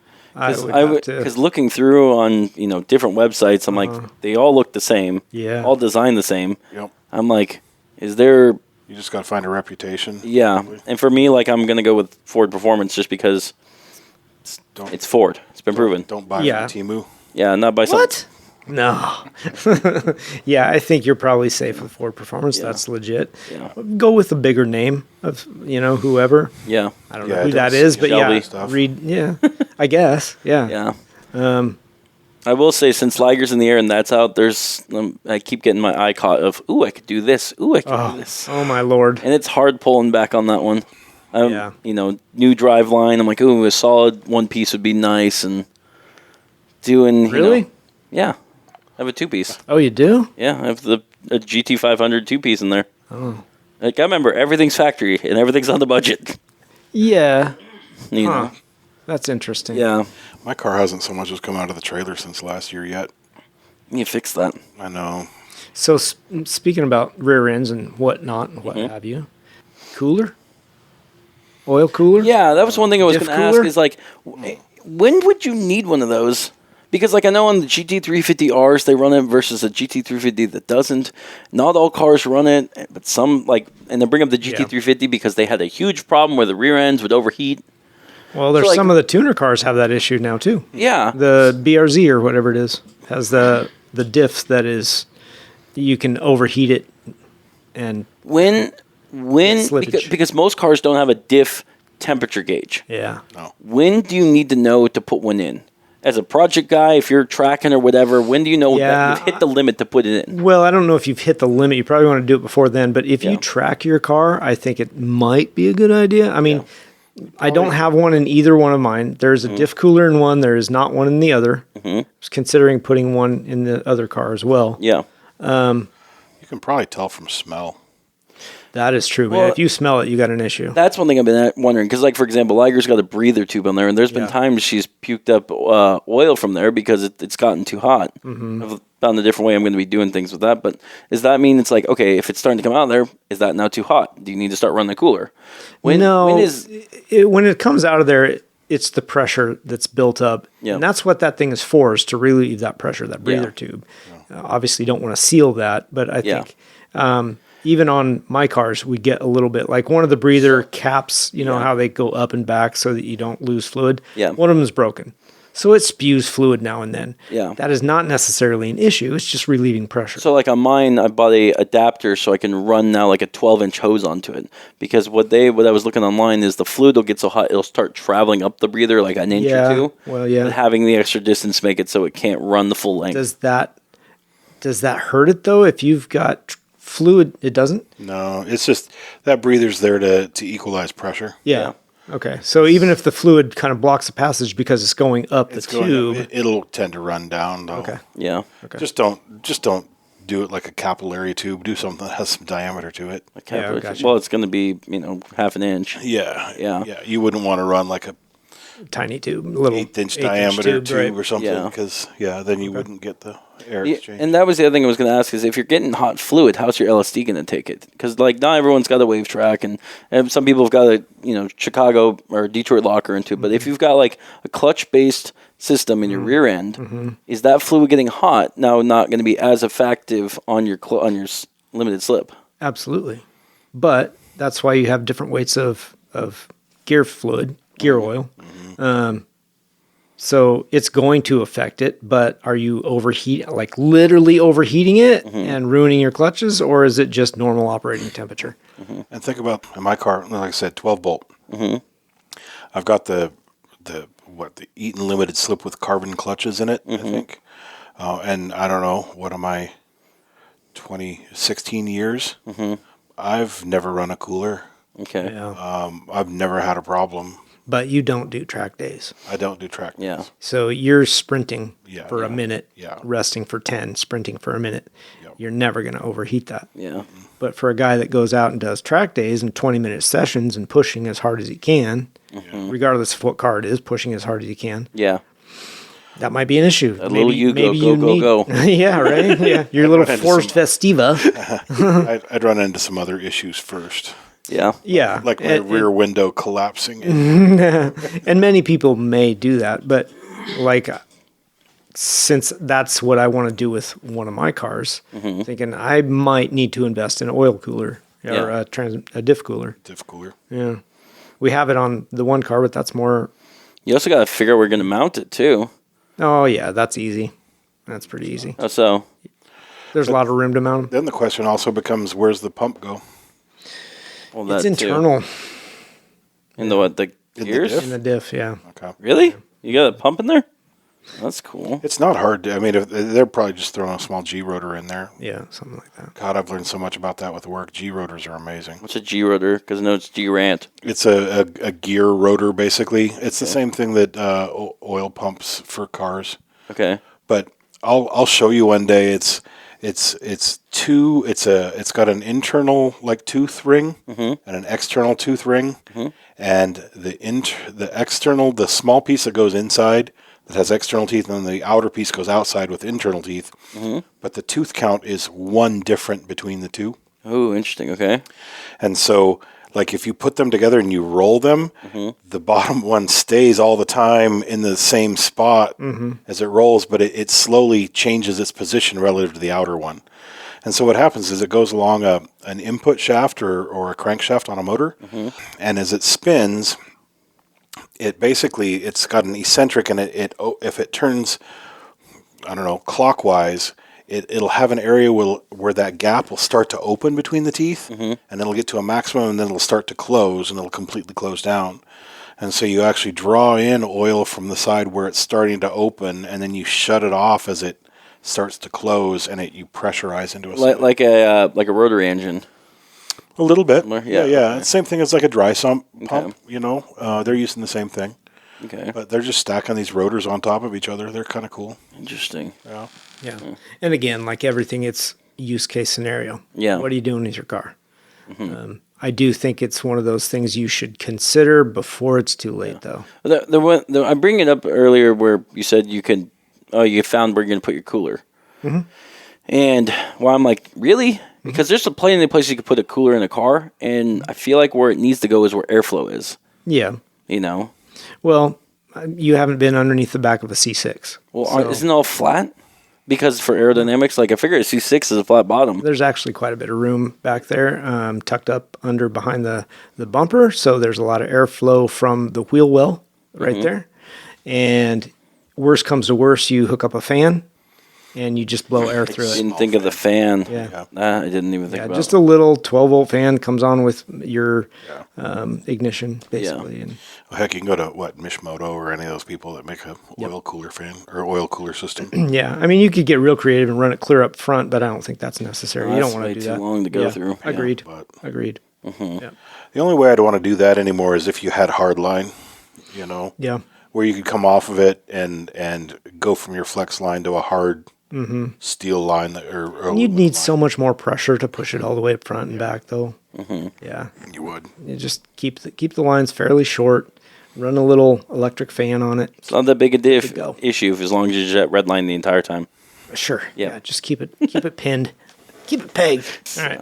Anything else with your rear end, Grant? Not a whole lot. It's just going to be interesting to have Liger back with that. And plus all the other upgrades you got. It's going to be a very interesting season. Are you going to be disappointed if it doesn't make a difference? That I don't know. I think I'm going to be more disappointed on the learning curve because I'm going back to an older style I used to drive with, and I've driven the car in the new style this way with the lag, essentially. I don't think you'll notice. I mean, you'll notice, but you'll adapt to it so quickly. Yeah. Yeah. I think it'll be a positive. You'll be like, oh, I can pull out of that corner much better now. Do you guys think it's worth putting the money it is into that to make the solid axle have camber? No? It's a tough one. Those 8.8 rear ends, you can cut and re-weld them so they can have a half a degree of camber onto them. No, I say no.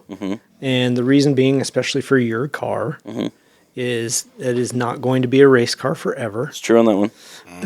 You've got other car projects in the works that will replace that as your race car. Yes. So, no. Speaking of which. Yeah. What? Oh, that was a segue to the next section. What's the next one? The car I didn't buy.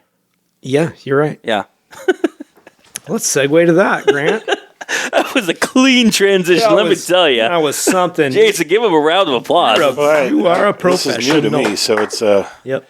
You have so many cars, I can't believe there's one you didn't buy. Oh, who are you talking to? Grant? Oh, yeah. Yep. All parties considered right now. Right, yeah. Yeah. It's looking like a used car lot out there. All right. Do it. So as we do every week, we look up for used cars on Facebook Marketplace for our listeners. And we will roll right into that after this. Oh, we will? Yes. You looked up cars? I did. You didn't? I kind of found one and got stuck on that for 2 days. Oh, that's true. All right. Well, tell us about it. So for our listeners on everywhere, it is a 2002 RT10 Dodge Viper for $16,500. Yep.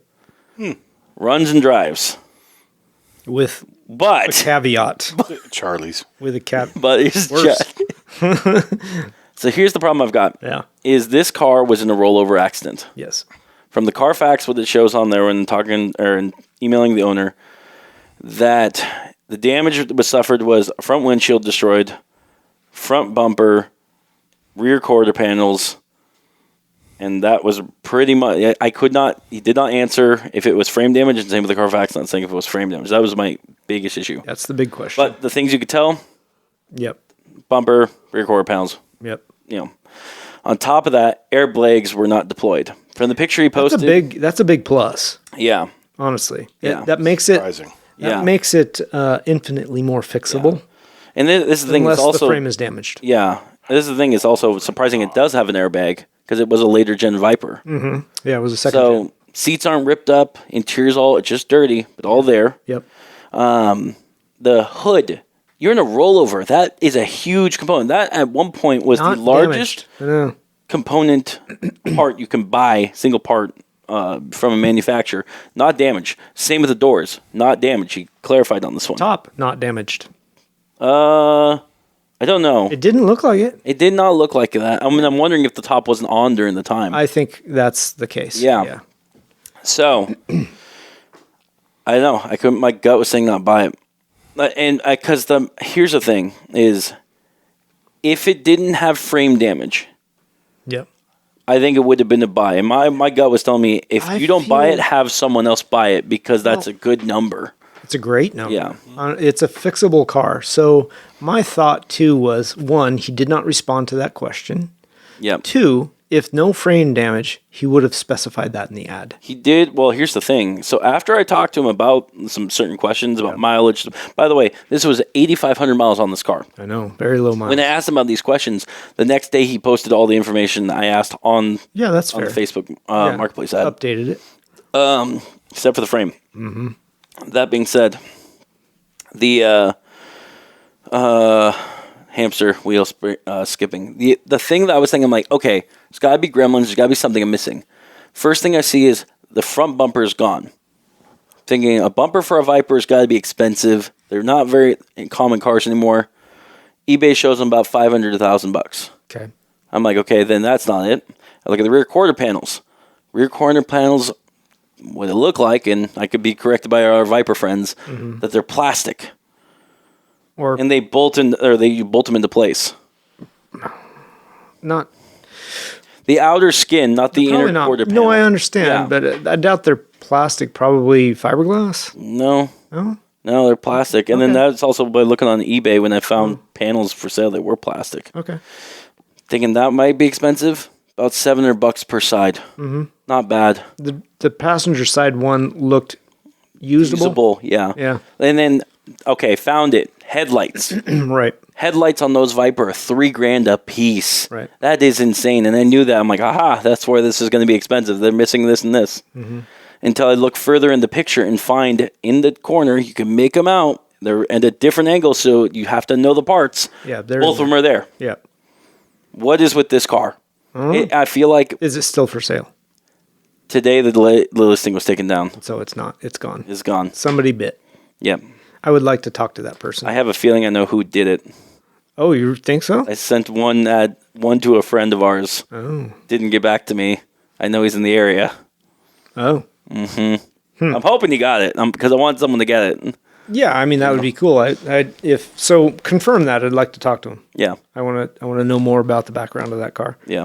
So your question is on the car, when do you bite? When do you say yes? And this is a big project. That's the thing. There's some unknowns. I feel like it wasn't a big project. There's some unknowns. Yeah. That's the thing. So I feel like from my first reaction looking at that was windshield, probably frame on the windshield fix, bumper, quarter panels, put all the rest back together. But in your brain, there's something missing. Maybe not. Where was it? It was in Bonnie Lake, Washington.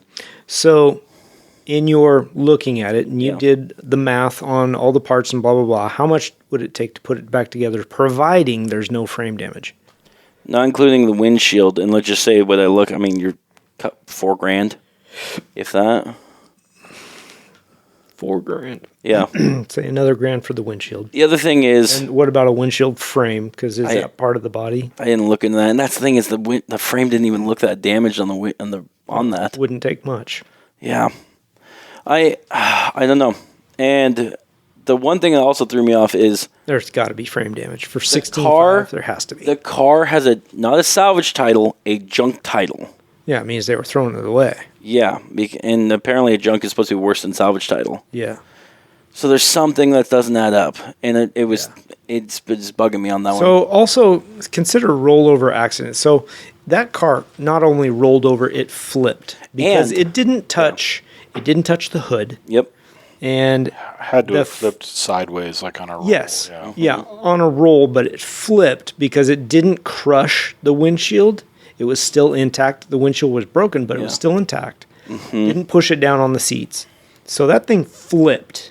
So when it comes back down, it breaks all kinds of shit. But here's the thing: is those Vipers? There's a sticker as soon as you open door. They're open top vehicles. There is no roll bars. The only support on those cars are the windshield. Yes, I know. So it flipped. That's what I'm saying. So if it flipped all the way over, comes back down on the wheel side, right? Slams really hard. It slams really hard. It breaks A-arms. It breaks control arms. It breaks axles. It, maybe even tears it loose from the frame. Shocks. But it's shocks. Here's the other question. Yeah, your undercarriage, there's a lot of hidden. Would you still consider that runs and drives then? Yeah, it could still start. Jason's just got fine. a big smile on his face. It could still what start. What are you thinking? Even though that shit's broken, you could probably move the car. Okay, it drives. Because that was one thing he said. It's runs and drives, but he's like, I would not consider it roadworthy. Of course not. Yeah. It doesn't drive in a straight line. Right. Yeah. Right. I had a friend that bought there was a wrecking yard in Florida called, I think, ecocar.com at one time. Mm-hmm. And a buddy of mine bought a BMW M3 from there. And it was out of Florida. He bought it sight unseen. They listed it, said minor problem, won't start. And so he buys the car sight unseen, ships it across the United States on an open car hauler. Yep. And it gets to his house in Beaverton. And he says the first thing he does, it's the only car on the hauler. It's the last stop the guy has. It's up on the upper deck. And he says, hey, can I just walk in and take a look at the undercarriage really quick? And he says, I walk into the car, and he says, I'm looking at it. And he's like, well, there's no oil pan.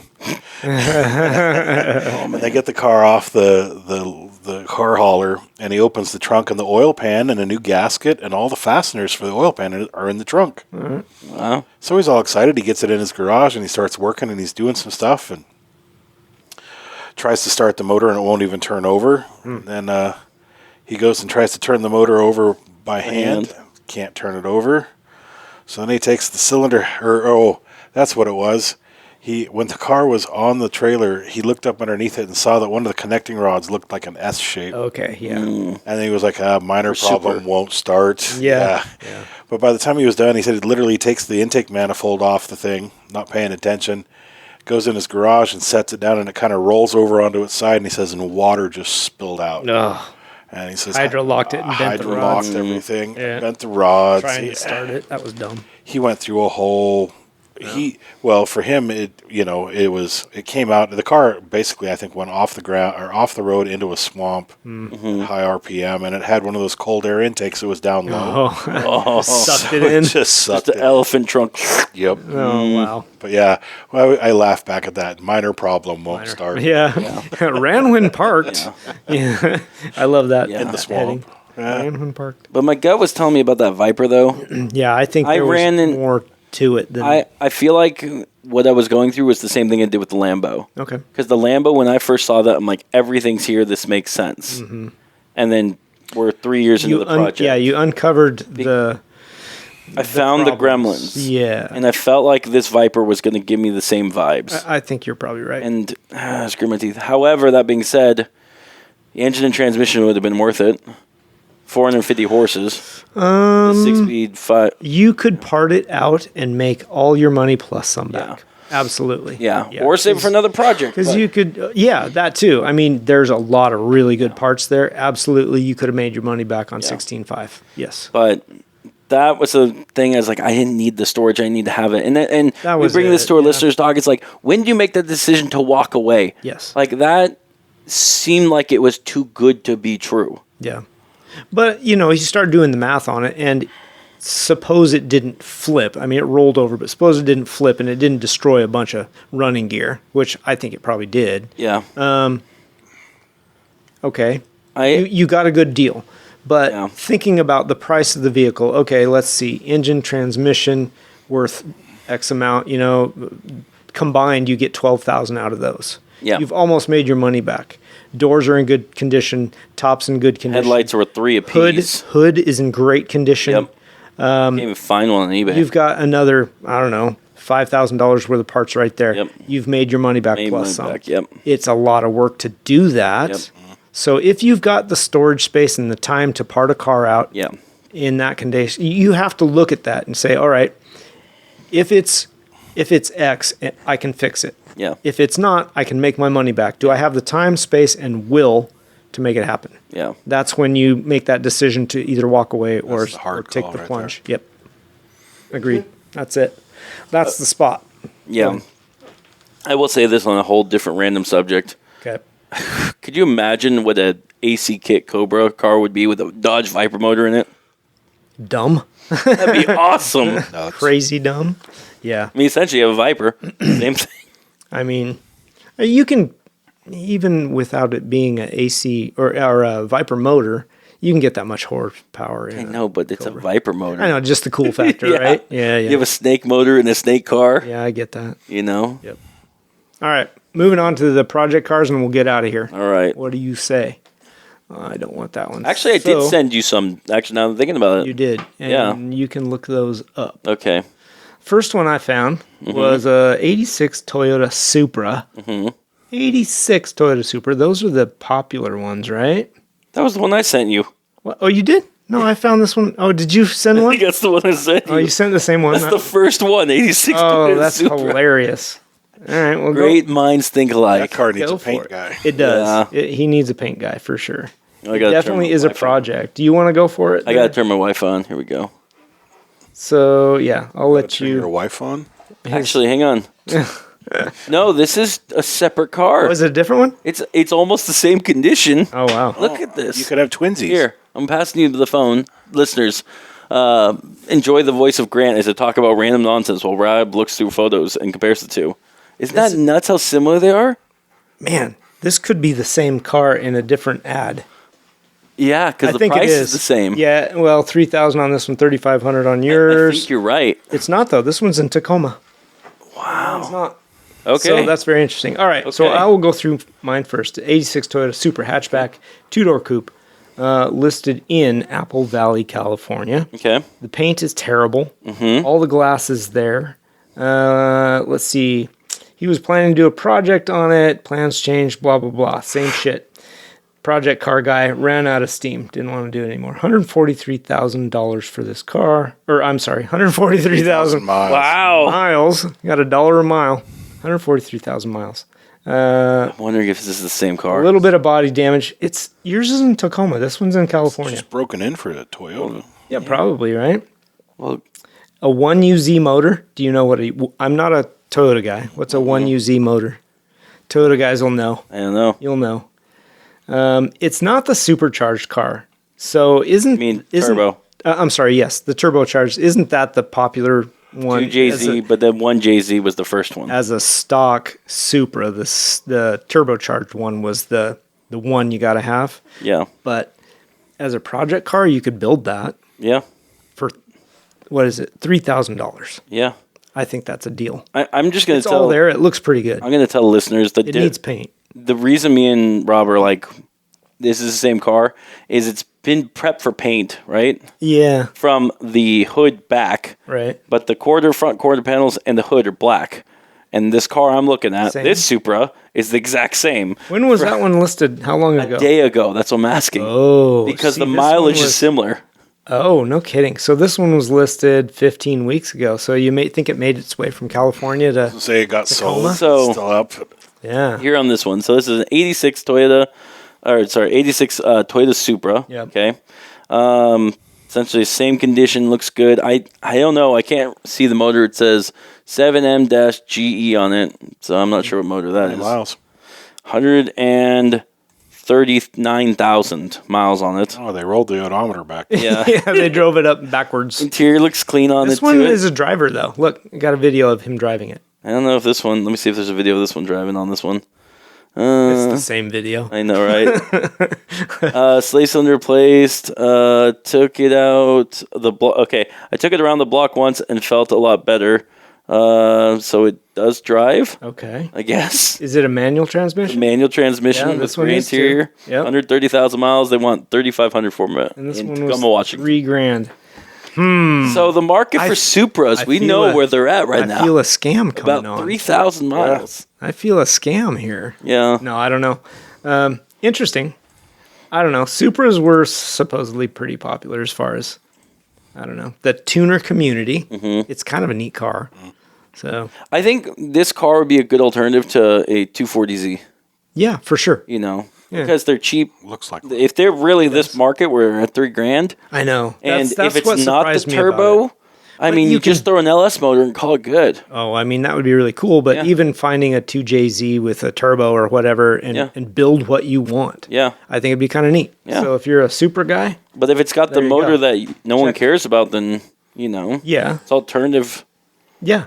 Do a swap. Yeah. Whatever.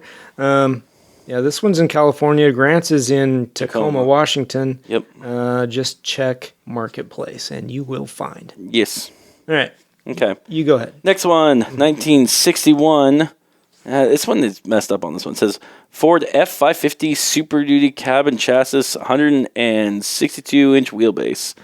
It's got a chassis. It's a cab-over truck.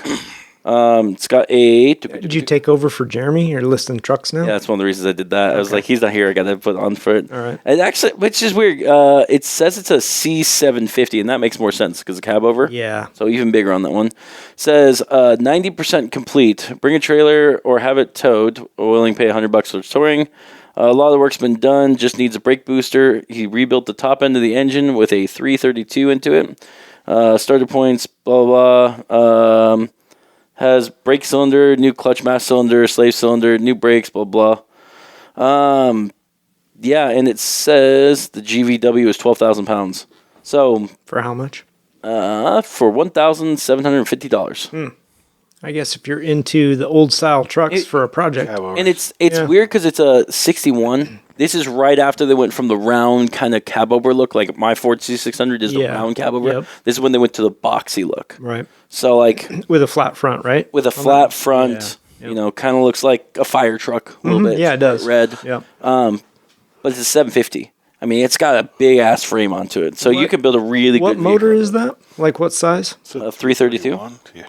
Oh. V8. 332. It is a V8. Yeah. It's not a straight 6 or something. Yeah, it's a V8. Get a Viper V10 in there. Put a V10 in there. There we go. That's what I'm talking about. Take your first project. You know, that would be pretty beasty, actually. You can make it a drag truck. Oh, my gosh. Oh, my God, that would be cool. Why are we giving Jeremy ideas?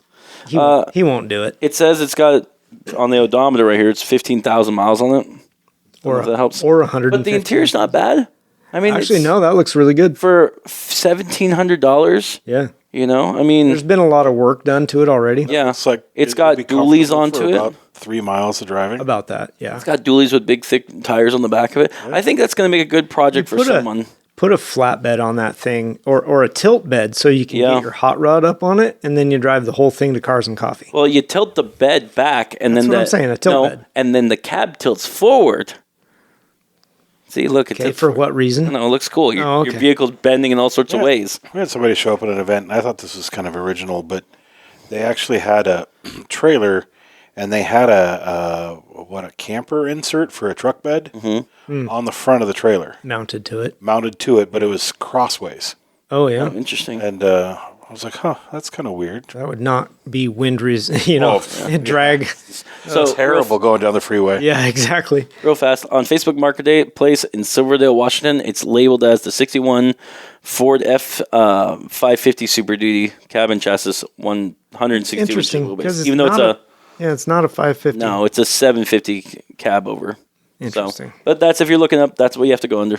Okay. All right. I found a 71 Chevy Nova.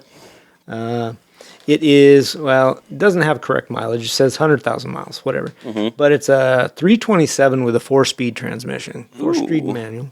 So that's, for hot rodders, that's kind of cool. That's really cool. 327s were gutless. Okay. They were not great motors. Okay. But, for a fun car, be all right. Yeah, you could totally put a Viper V10 in that. You could totally put a Viper V10 in that. You could put an LS in it. You could put a CJZ. A 350, just a nice little small block 350. What are you talking? Yeah. What are you saying about the 327 block that's in my car? It's gutless.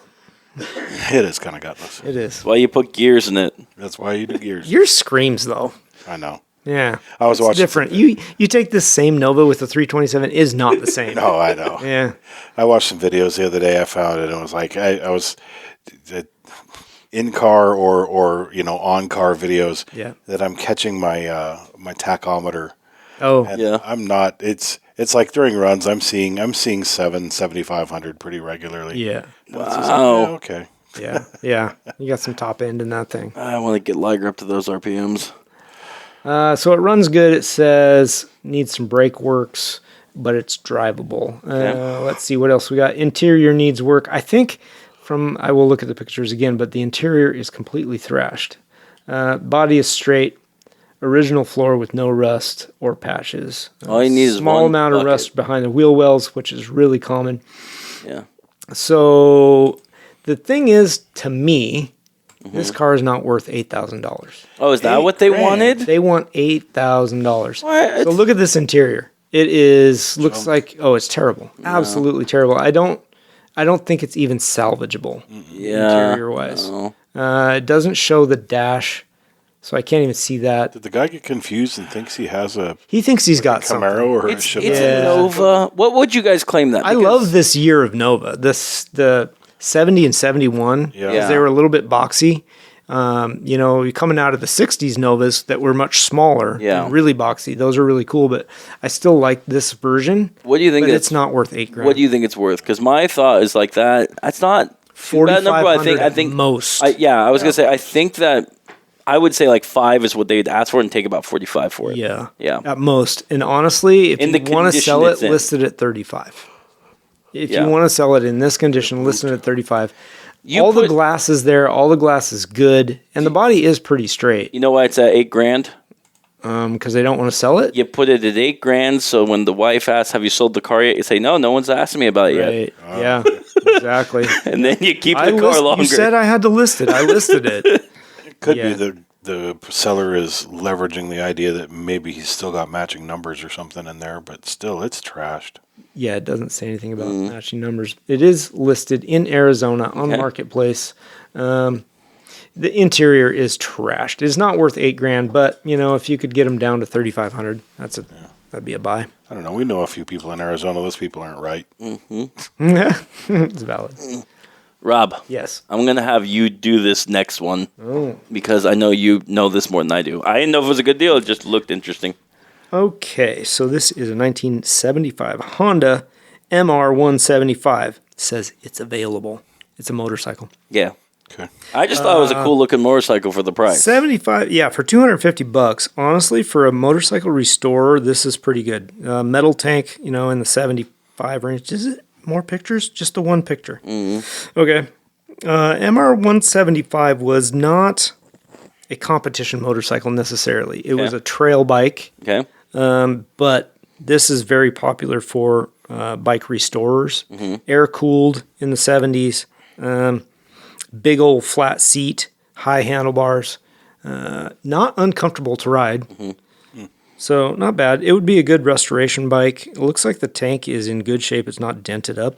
So that's a plus. If there was any problems with that bike, what would be like a good number to buy it at? That's $250 is a good number to buy. Yeah. It. MR1 project. What would be too ridiculous for a bike like that? Like $1,000? Motor turns over. Cash only, no trades. Motorcycle, ATV, blah, blah, blah. Okay. Lake Stevens, Washington. Yeah. Honestly, even if it doesn't run, Yeah. And it says it turns over but doesn't run, $250 is fine. Yeah. You can still get pistons to fit this. Mm-hmm. It had a standard steel cylinder. It didn't have Nicosil, so you could have that cylinder bored, provided it's not completely destroyed, and put a new piston and rings in it. Check out your gearbox. Probably fire right up. I'm just going to let our listeners know that Rob used to restore bikes. Yeah. That's the other reason I wanted him to do it. I just was like, that's a cool bike. Is that a good deal? Yeah, actually, that is a good deal. Yeah. It's kind of rare anymore to find a vintage motorcycle, vintage being in the 70s or, shoot, now even through the 80s. Yeah. For an affordable rebuild. Yeah. $250 is a great price. If you're into motorcycles, look this one up. Because there was the next one I think was like a 1939 Indian for like $500, and I didn't know if that was like a good price or not. That's a steal. Oh, well. Absolute steal. Okay. Yeah. You want to pull it up? Go ahead. Okay. I don't have that. Yeah, that's a good. Okay. Yeah, I would be surprised a 1930 something Indian for $500. Yeah. It'd probably just be the frame. Yeah, even that. Yeah, even that. Even that for Handlebar. $500. Yeah. I got the tank. There you go. I got a sticker from the tank. There you go. Yeah, for I'm $500. still treading lightly on that pile of bikes that I discovered in Thailand. Yeah, I wasn't going to bring it up. Can we talk about it? I'll talk about it a little bit. Okay. I'm not gonna go into a lot of detail about who and what my connections are and what I'm going through to try and track them down. But Rob gets one and I get one, right? That's how we're going to play this out. No, If you you got the can't money. afford them. If you got the money. Yeah.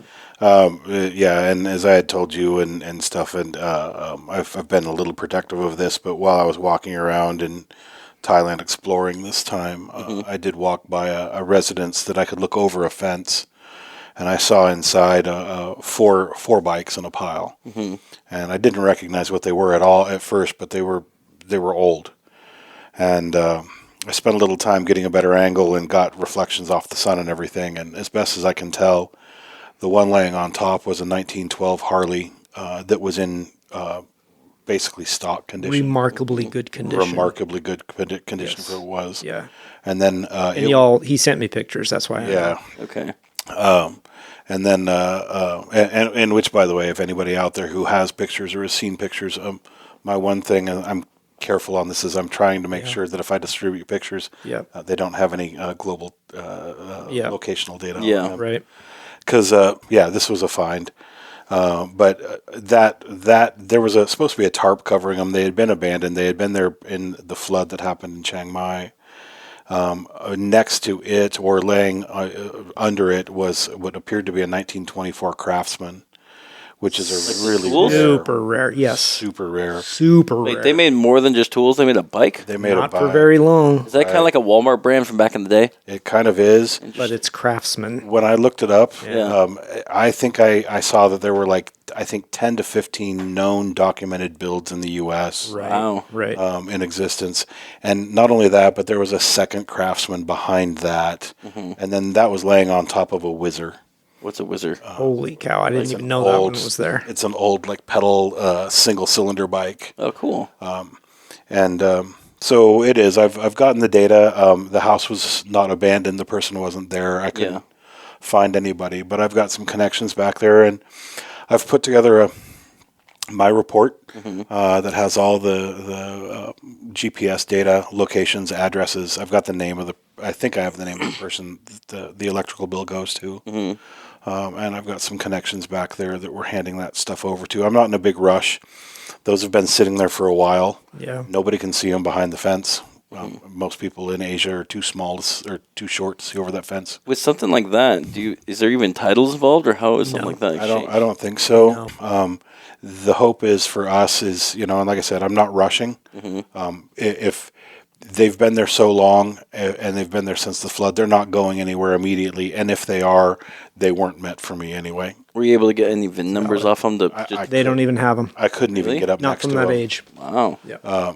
But yeah, so we're going to call in some people. What's your goal with them? I would love to buy them as a lot and bring them back to the U.S. to restore them. Would you restore them or send it to someone to restore them?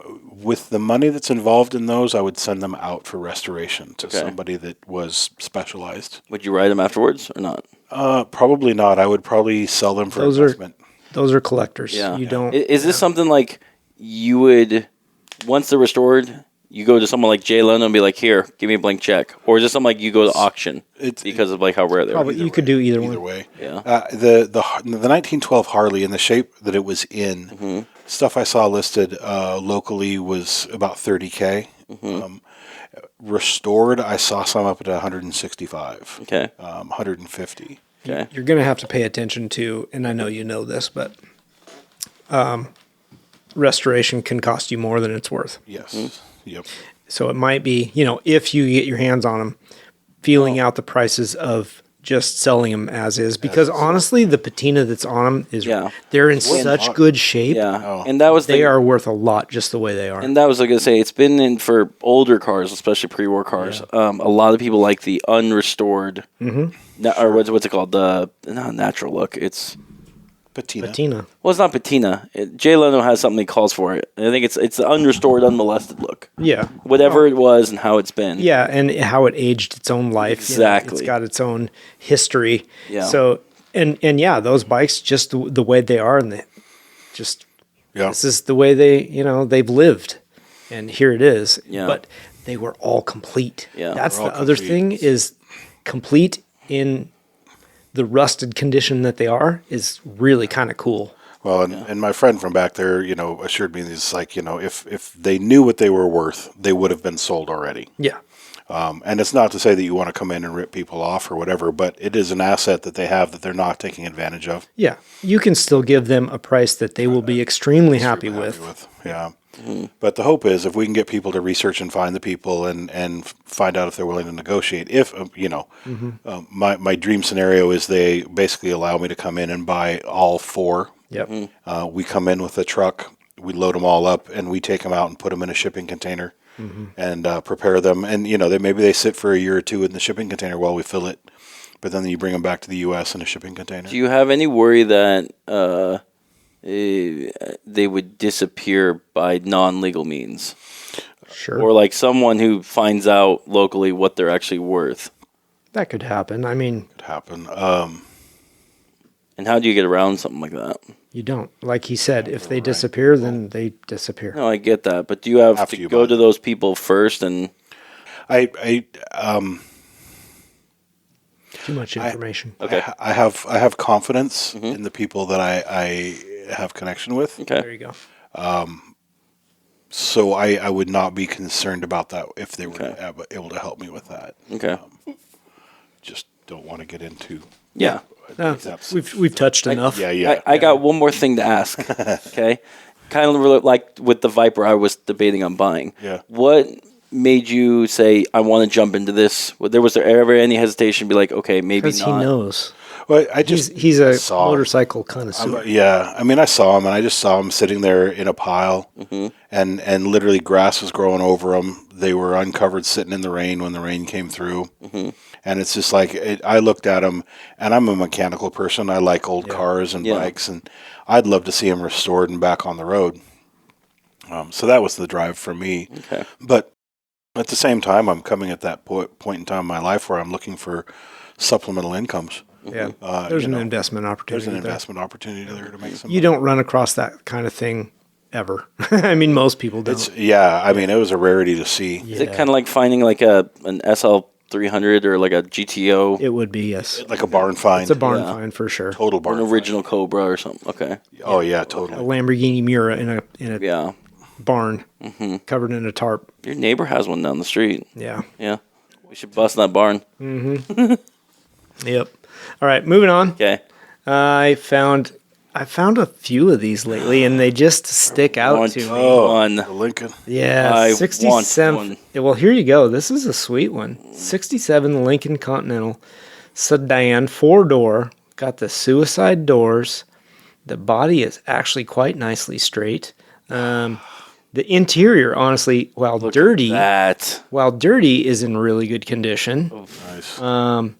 She's a beauty. It has got, let's see, it's got the 462. The original 462 V8 is an automatic transmission. Gosh, the hood and the trunk lid on this thing. Just so massive. Each one are like 6 feet long. Well, it's because the back is, that's a coupe, right? Yes. Yeah, because they have to be that it's big. It's not the convertible. The convertible had to take up for it. I don't know. It's a beautiful car. It definitely is aged. If you want, you could totally drive it this way. Now, in the pictures, it shows the back window is out of it, but he had it installed after he took these pictures.